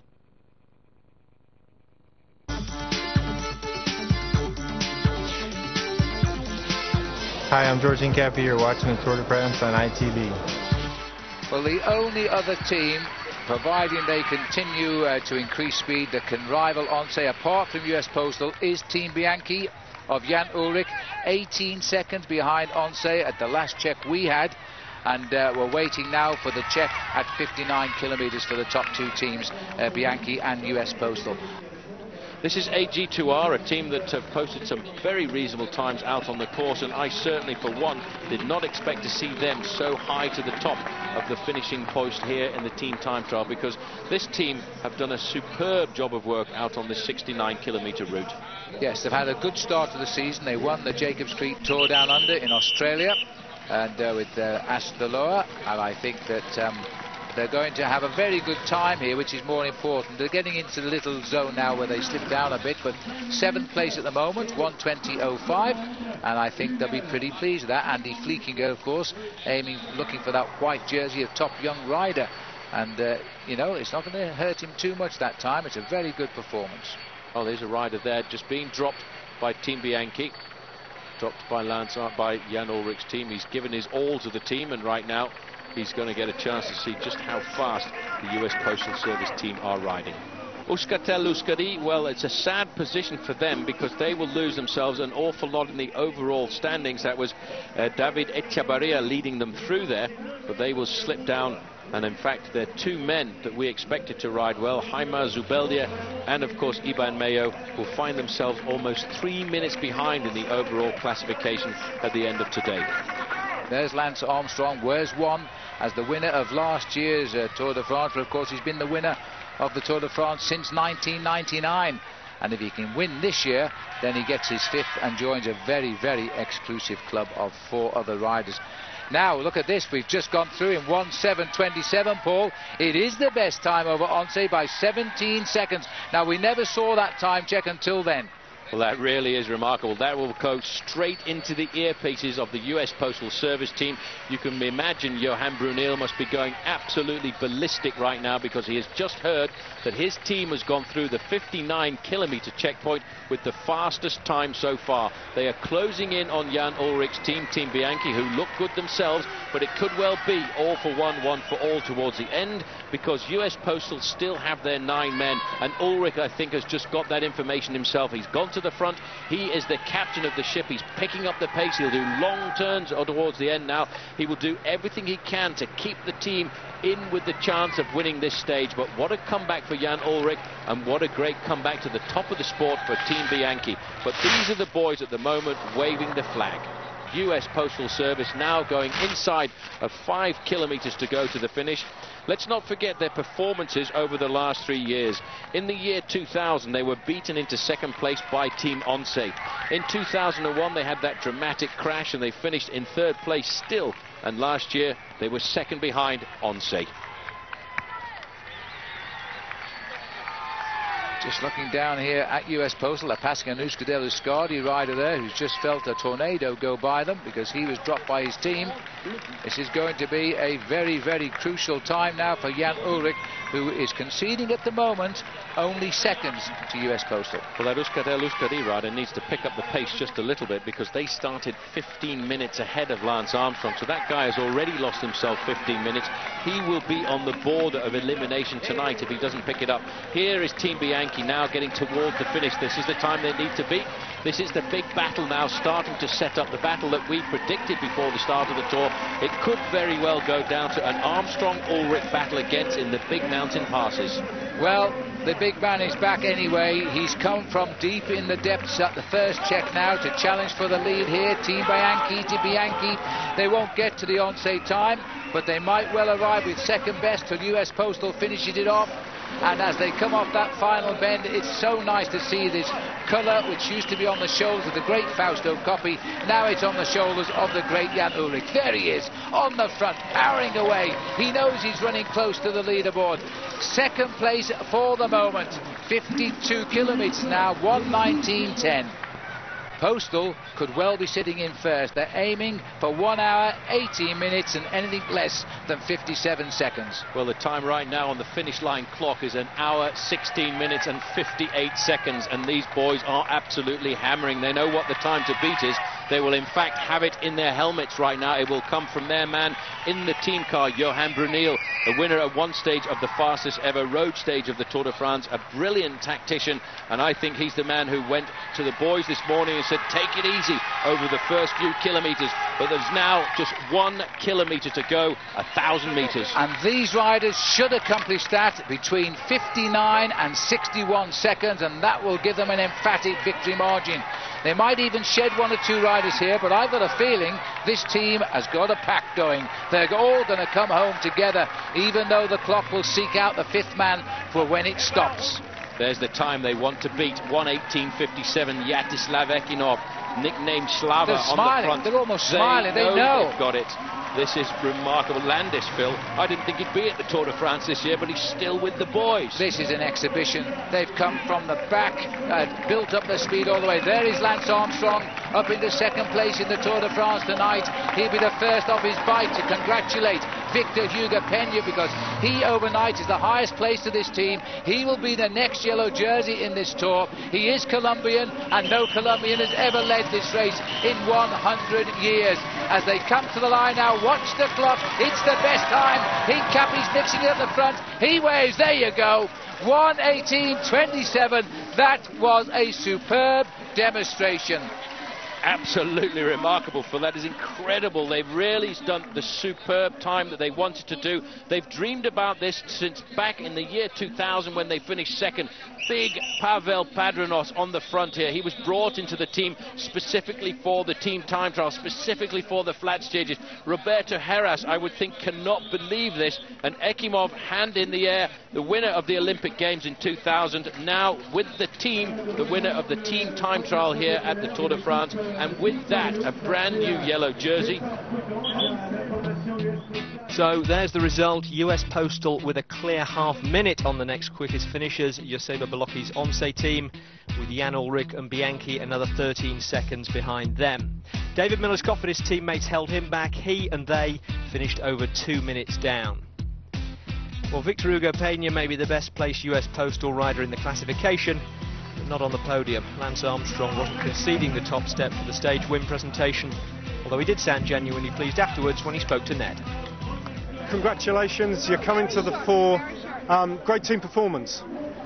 I said so. I mean, the team was, we started with 9, we finished with 9. Everybody really did their job. I mean, we designated 5 guys to sort of carry the team, and they did that, and 2 guys that were sort of our wild cards who really came through, and Manuel and Roberto, you know, they never missed a pull. So for our 2 climbers, it was special as well, so perfect. And how does it feel for the US Posties to be top of the tree, but for you not to be in the yellow jersey for a change? Oh, you know, that's not a problem at all. I mean, it's we wanted to win, and we felt like we deserved to win. We felt like we had the best team, and we felt like we've you know, sort of not ridden our best the last few years. So to win is a real satisfying feeling. And it said, as you crossed the line, it looked like you said to Victor Hugo, "Go on, you enjoyed."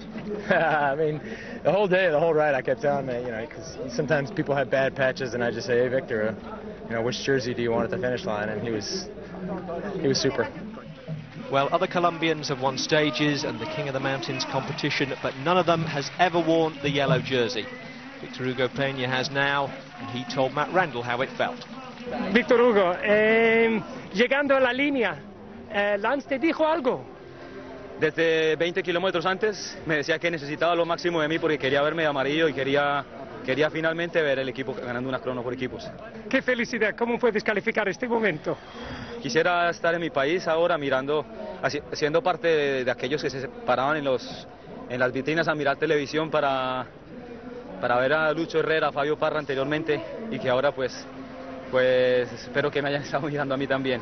Aquí hay otros colombianos que de pronto pueden luchar para un lugar entre los primeros 10. ¿Usted no? Yo estoy para luchar para que el mejor ciclista del mundo finalmente consiga su 5º título del Tour. So the standings tonight are radically altered, as they always are after team time trials. The top 8 places all taken by US Postal riders.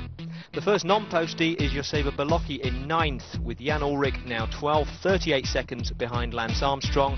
Santiago Botero now 1.5 minutes down, with Tyler Hamilton at 1:45 and David Miller 2 minutes back in 56th. After his team's poor ride, this morning's yellow jersey, Jean-Patrick Nazon, is 112th, over 3 minutes down. Now, Victor Hugo being the first Colombian to wear the yellow jersey is obviously the key fact ricocheting off commentators' microphones here tonight. What's perhaps less well publicised, though, is that he's almost certainly the first race leader riding on a tourist visa.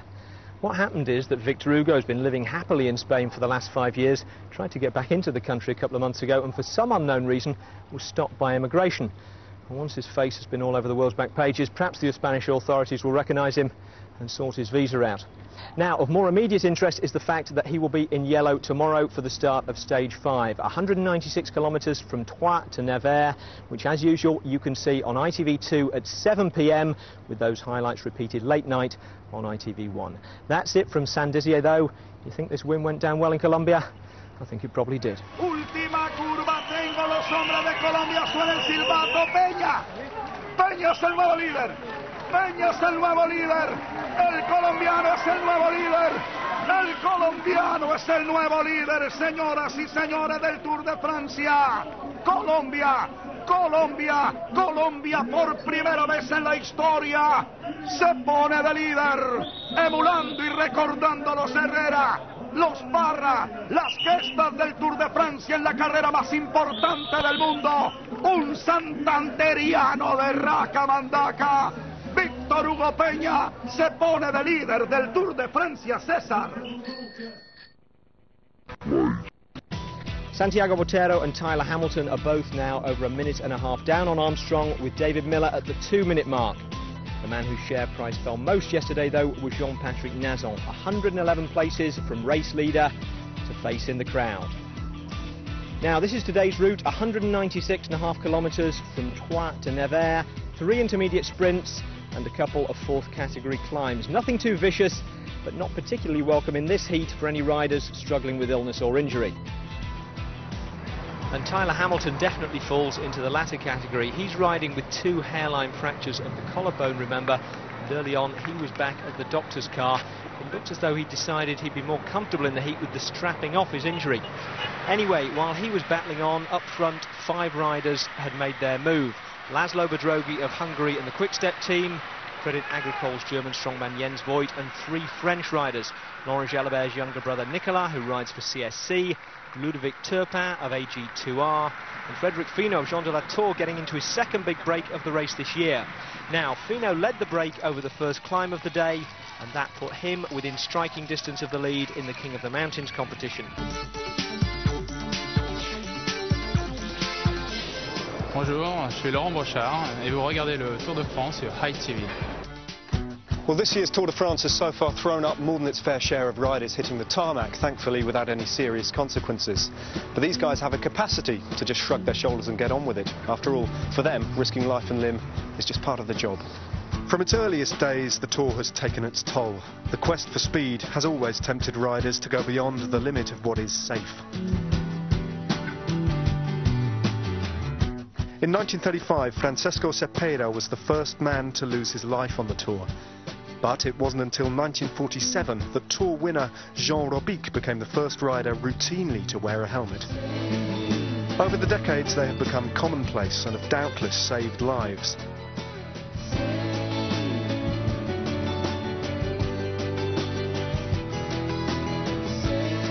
But surprisingly, some riders still prefer to ride without one. In March this year, Andrei Kivilev was killed in a fall in a French stage race. He wasn't wearing his helmet. Who can say, but it is just possible that one of these might have saved his life. Now, with that in mind, the UCI have ruled that on this year's Tour de France, every cyclist must wear a helmet on every stage.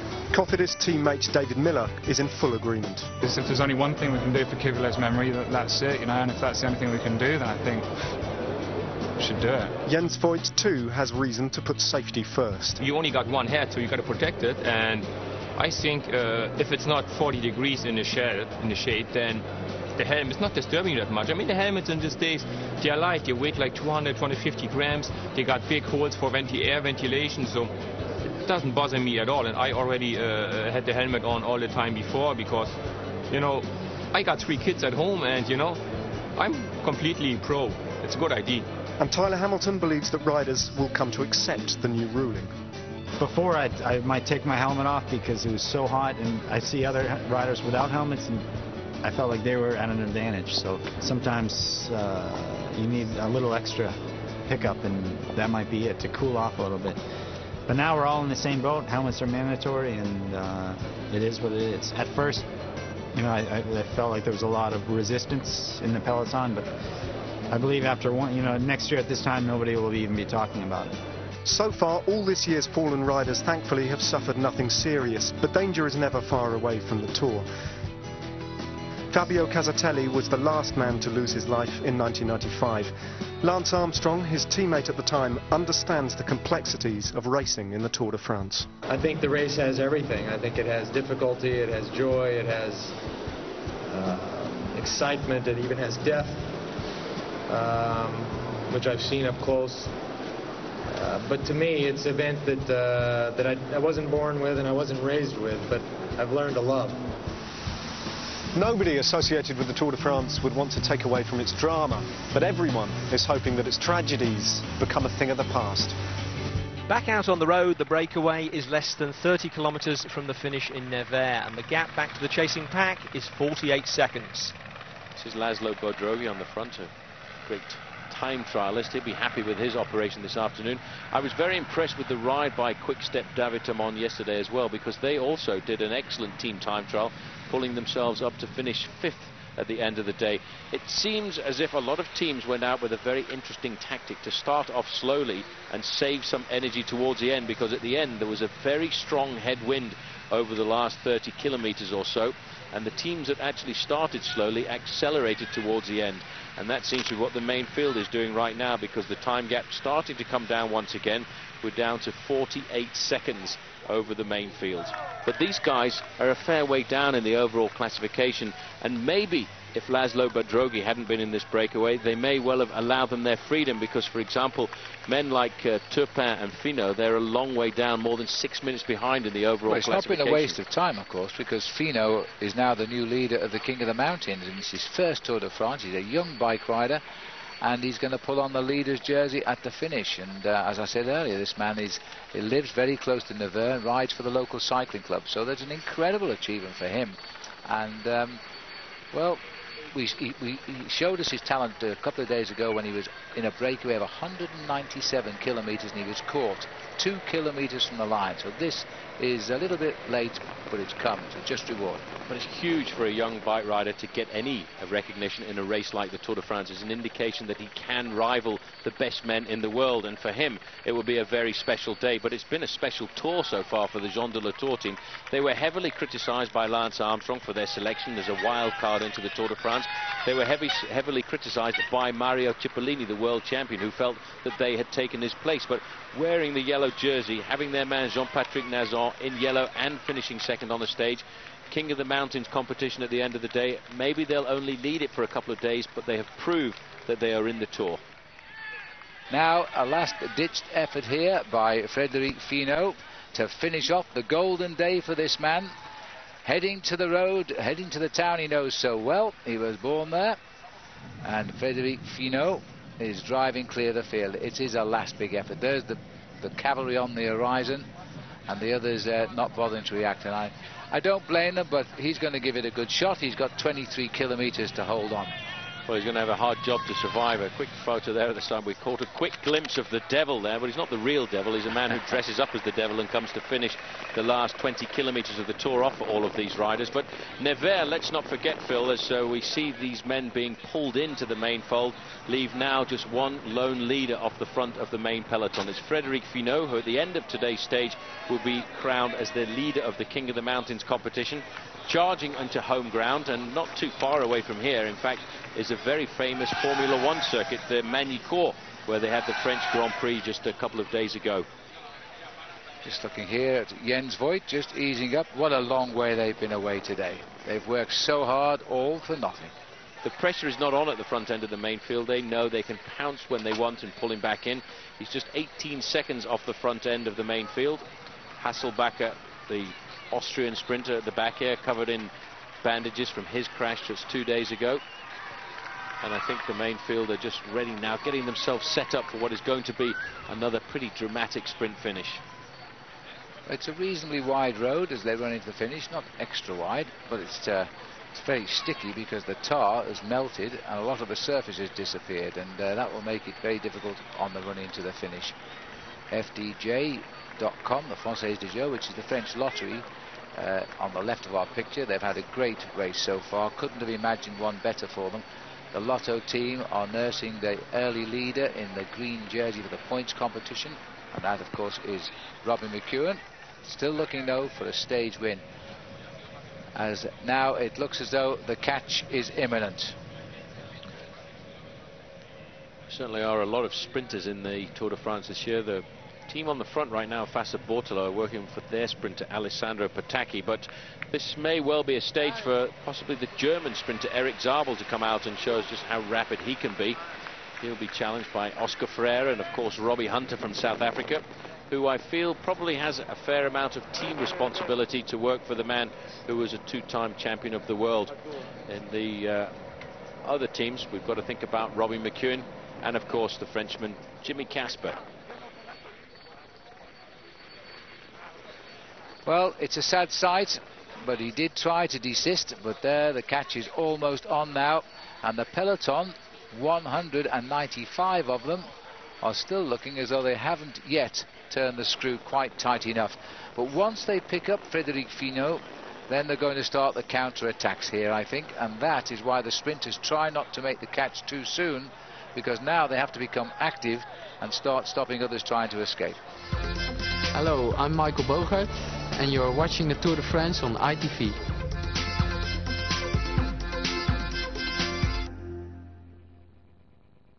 And taking the first yellow jersey of the Centenary Tour.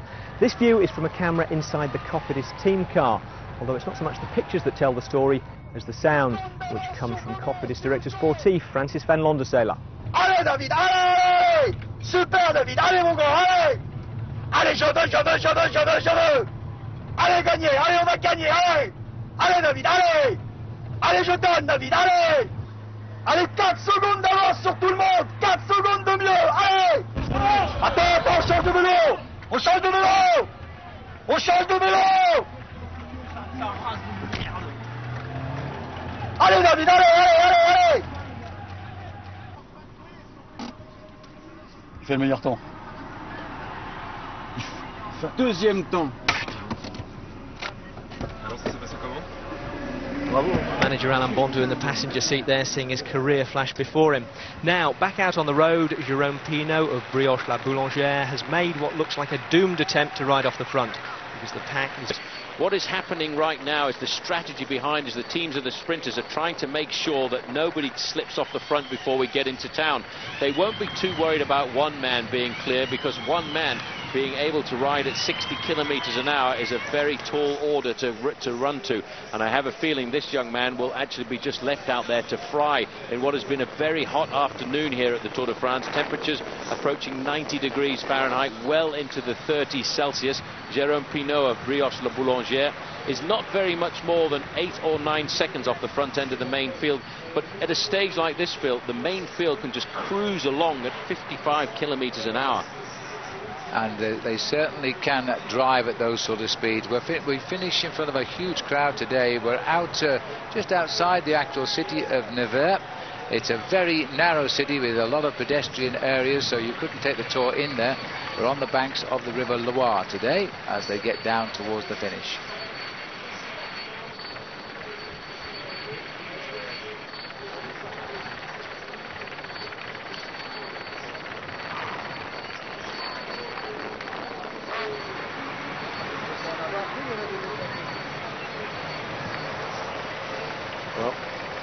Pinault here is opening up a slight advantage over the main field, but I'm not so sure that the run into the finish is going to suit a lone rider, because from about 5 kilometers to go, it is a very long straight boulevard into the center of town. We're finishing just out alongside the Loire River, which in fact is the longest river in France at over 1,020 kilometers. It's a magnificent day here this afternoon.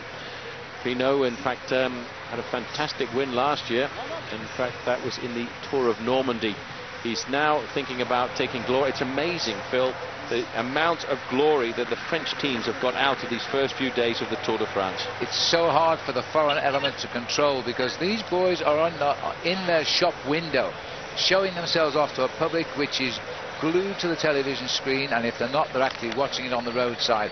They'll be approaching 1 million people along the route today, and they're talking 16 to 17 million will line the route of the Tour de France before we get back to Paris.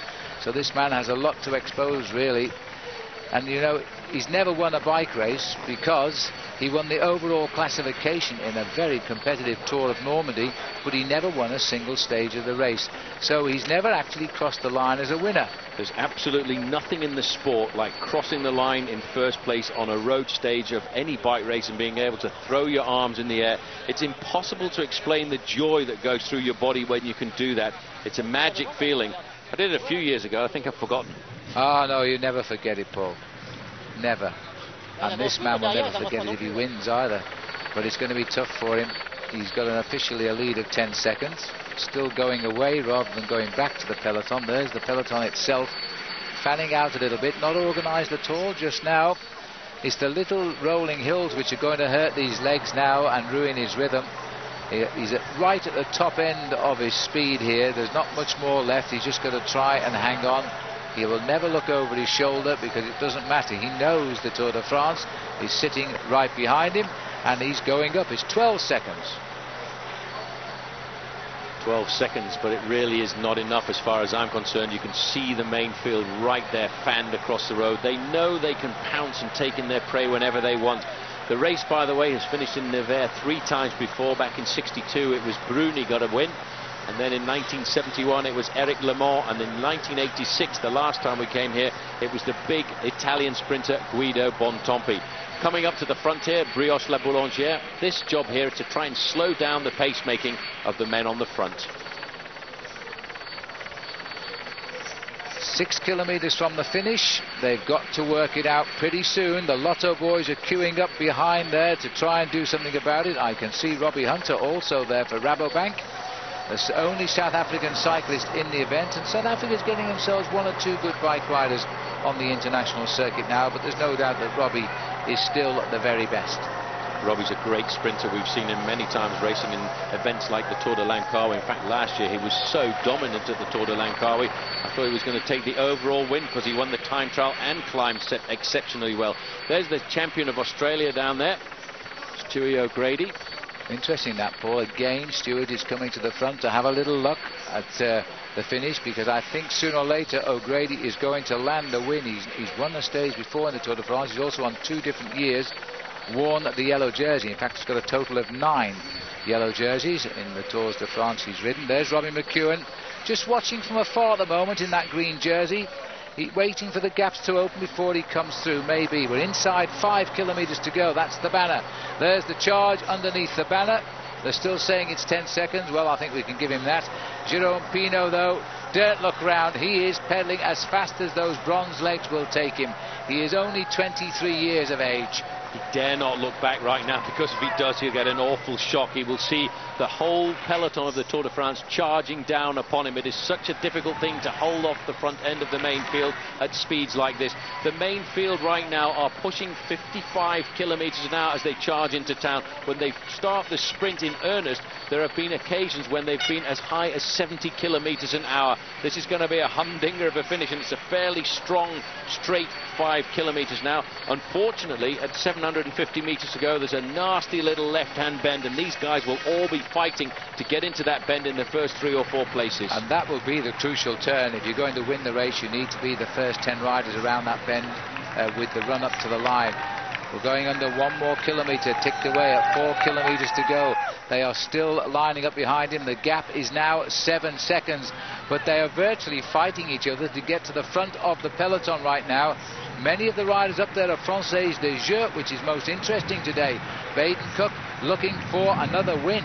Well, Cook was very close to the win 2 days ago. I thought he was in the ideal position, but there was a crash alongside him and Robbie McEwen. But it's all over for this man on the front from Brioche La Boulangère. Pinot is back in the fold. It's the whole of the main field, and it is the FDJeux.com, the French team. They're leading out their man, Baden Cook.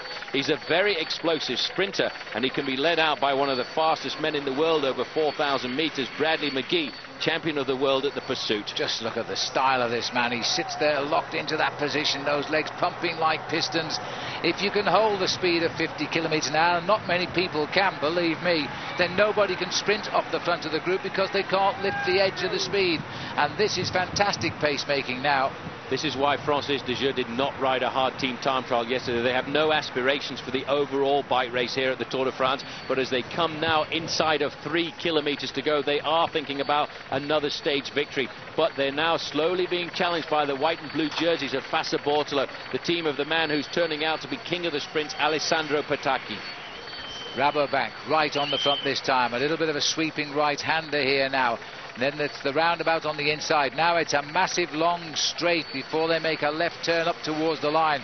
Down this straight, the sprinters will start to move through to pick up the wheels of their lead-out men. And there seem to be so many lead-out men on this tour. There is no one team can control it.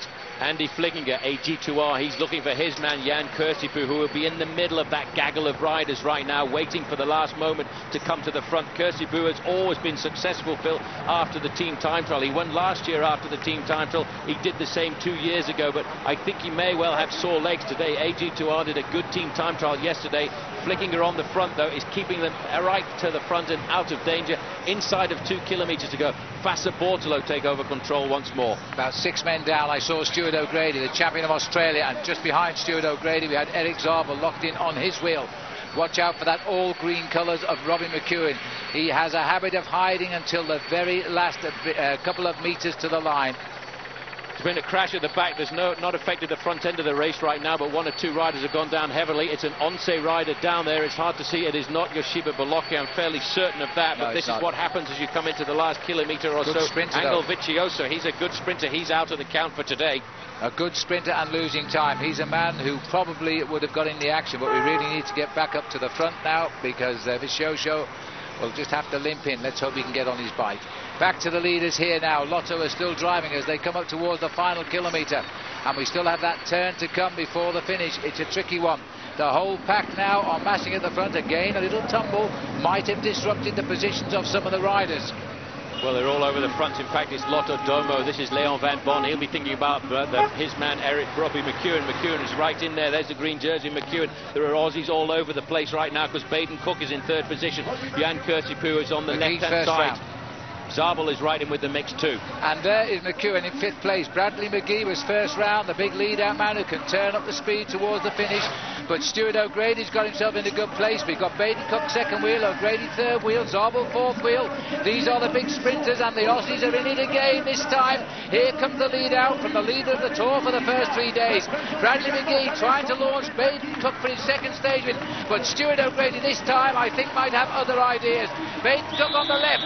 As Baden Cook breaks on the left now, Alessandro Petacchi comes down. He's so fast. Petacchi has got it. 3 in a row, well not quite in a row, but 3 wins for Petacchi as he points at me in the commentary box. That was an amazing sprint. He is so fast. I think we're seeing the birth here of the new Mario Cipollini from Italy, but he called Alessandro Petacchi. He was a long way back when that sprint started. He came from a long way, maybe 6th or 7th place. He's a brilliant sprinter, win number 3. He is now the new sprinter on the block. This has been his year of turnaround. He never won a stage of the Tour of Italy until this year. He's won 6 this year. He'd never won a stage of the Tour de France in this opening week. He has now won 3. Unbelievable. The speed as he came through that field, just it looked as though Baden Cook might have got himself another win. And poor old Jan Kursipuu was looking for the win, as he has done the last couple of years after the team time trial. He's going to have to settle for 2nd place. He's right on the wheel there of Alessandro Petacchi, sweeps around Robbie McEwen there, but he just doesn't have the big gear ability to come by a flying Italian, because look at that, Petacchi there, Phil, showing everybody a clean pair of wheels. Incredible result as he comes to the line with a fantastic turn of speed. There's the result. Petacchi ahead of Jan Kursipuu and Baden Cook, with Eric Zabel 4th and Robbie McEwen out of it again in 5th. Behind them, all the big names finished safely in the pack, except for Once's Angel Vicioso. Came over the line after his crash, nursing his arm in what looks suspiciously like the broken collarbone position. In the increasingly familiar arms race, top of the podium position though was Alessandro Petacchi. Coming into this race, all the talk was about the missing Mario Cipollini, a man who won 4 stages on his last appearance in 1999. Well, tomorrow Petacchi will be going for his 4th, and I'm not sure Mario would be able to live with him in his present form even if he were here. So perhaps the Tour has got the world's best sprinter in its centenary edition after all. Tutti continuano a paragonarmi a Mario, io non voglio raggiungere nessun record, la competizione che ho è con gli altri corridori, con i corridori che sono qui al Tour. Se le vinco bene, se non le vinco lo stesso. You know, he was on me and went from behind me. When someone goes from straight out of your wheel, it's difficult to react if you're not prepared for it. And he's also very strong. He's you know, it's fair to say he's the best sprinter in the Tour. Petacchi's shown that he's probably the fastest guy here. So, you know, hopefully he starts to go backwards and we hit the hills. Now, there was a change in the King of the Mountains competition, or the minor earldom of the gentle inclines as it's known at this stage of the race. Frederic Fino taking the jersey thanks to his part in the breakaway. Still in the yellow though, Victor Hugo Peña, and considering he couldn't get the day off work, not a bad birthday. Can I just ask, what sort of a birthday was that, wearing the yellow jersey? Anything at the top. Lance Armstrong riding shotgun and waiting for the first mountain stage on Saturday. And the time gaps among the contenders stay the same all the way back down the field. All right, before we go, just time to squeeze in the... I'm Baden Cook, and you're watching the Tour de France on ITV. Well, it's not just Paul and Phil who've been looking at the emails. I've had a little glance myself and picked up one from Carlo Porter from the North Bucks Road Club, who's been asking what exactly goes into a musette. Well, this is the Quick Step de Vitamon musette, and I've had a little explanation of what this all is. Specially prepared bread, 22 grams of individually made bread rolls, stuffed with things like marmalade and banana. 3 cakes, which they have to somehow get down every day. Strawberry flavour and things like that. Those change every day so that the riders don't get bored. A muesli bar. And this is the really revolting looking stuff. Here, a carbohydrate gel. And a brightly coloured, well, this may look like shampoo to you and me, but that is a carbohydrate drink worth 200 instant calories. And of course, all that has to be washed down with loads of iced water. Getting food on the move is a vital part of riding the Tour. It's estimated that on a typical mountain stage, riders burn up to 7,000 calories. In the Tour's earliest days, riders would park their bikes up at a roadside cafe, peruse the menu and hope that the garçon was quick on his heels. Nothing nicer than a glass of burgundy and a quick smoke before jumping back on the saddle. Water stops were often a more haphazard affair, especially when no one was on hand with a bottle. But it wasn't long before feed bags made their first appearance, even if getting hold of them was often easier said than done. Nowadays, the diet may be more scientific, but as we saw only the other day, the handover can be just as hazardous. Right, time for lunch. The main field getting themselves organised right now. Another team moving to the front. You can see the pink jerseys of Eric Zabel coming to the front now. This is Guerini, who's decided to do some pacemaking. Axel Merckx, the tall figure of the long Belgian rider who this year almost took Liège-Bastogne-Liège. A fantastic attack by him in the final kilometres, only being wiped out by a man whose name just happens to be Lance Armstrong. These guys, I think right now, Phil, are having panic on board because they thought they had got it all sorted out, but they've had such a long, hard chase to try and pull this all back together. Andy Fleekinger, you see, he just flicks his arm there, calls to the next man to take up the pacemaking. That's the signal. Come and give us a hand, get this tempo going. They must be absolutely amazed that the 2 riders up front after this long breakaway are doing this sort of a speed ahead of them as they continue now. And Guerini coming through for Telecom. All of the teams with sprinters are now sending men to the front. Absolute panic in the main field here right now. Didier Rousse in the red, white and blue, champion of France. Rolf Aldag now coming to the front end of the main field in the pink and black jersey. He is a member of Deutsches Telekom, the team that want to set up their man Eric Zabel. Andy Flickinger, I have to say, in the white jersey here of AG2R, doing a sterling job of pacemaking on the front end of the main field. And in fact, the pressure is so hard. For the first time in this Tour de France, riders are getting shelled out of the back of the peloton. Dario Cioni, who we saw do an awful lot of work for his leader Fassa Bortolo a few moments ago, has gone out of the back of the main field. 1 minute 55, they've just told us on race radio under that banner. that, I think, will be enough for them to pick them up. I'm sorry to have to say, in many, many ways, because this has been a great escape. But, you know, it's been a week of great escapes, and none of them have reached the finishing line. It would be great to see these two men survive. It's always good when a breakaway succeeds. It's good for the morale of the troop. It's also good for the attackers in the main field to know they're not always going to get swept up by the sprinters. These guys now are only hoping that they can get into the outskirts of Lyon with still a fraction of their advantage. It is a fast run-in, and it's not really ideal for a breakaway situation because there are so many long, straight boulevards to come, and the main field is boring along at 70 kilometers an hour, which is absolutely exceptional. Jeslan responding to the call from O'Grady there to come by and work. He's got a heart the size of a lion, this man. As he's out of the saddle, does what he can. Then O'Grady has a quick chance to recover. He only needs less than a minute and he can do it again. There's O'Grady now taking a few deep breaths in the slipstream. The gap coming down, 1 minute 54 now. Huge crowds here. We're into the last 12 kilometres of the stage.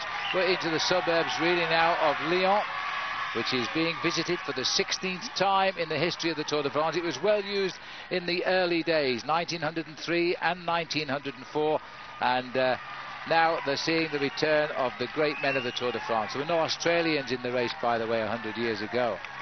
No, but there were some Australians who rode some of the early tours. I think in around about 1912 there were some Australians took part in the Tour de France. Before the two British, guys I was right. reading about. And in fact, Lyon, strangely enough, hasn't held the Tour de France since 1991, and then it had two stage finishes. Thierry Marie won the prologue here, and the famous sprinter from Uzbekistan, Jamaluddin Abdudaparov, won the first road stage. And we were off to a great tour then. Well, it's dropping down all of the time. It's down to 1 minute and 40 seconds right now. It's coming down very rapidly now as the main field really starts to whip up the pacemaking on the front end. Stuart O'Grady, the Australian national champion, has had an awful lot of television time this afternoon. He's been at the front of this bike race since kilometre 30 on a 230-kilometre stage. We're now looking for the next banner of the day, which will indicate for these two riders there is just 10 kilometres left to go. But the main field are whipping along at an unbelievable pace. Bonjour, je m'appelle Frédéric Pinault. Regardez le Tour sur ITV.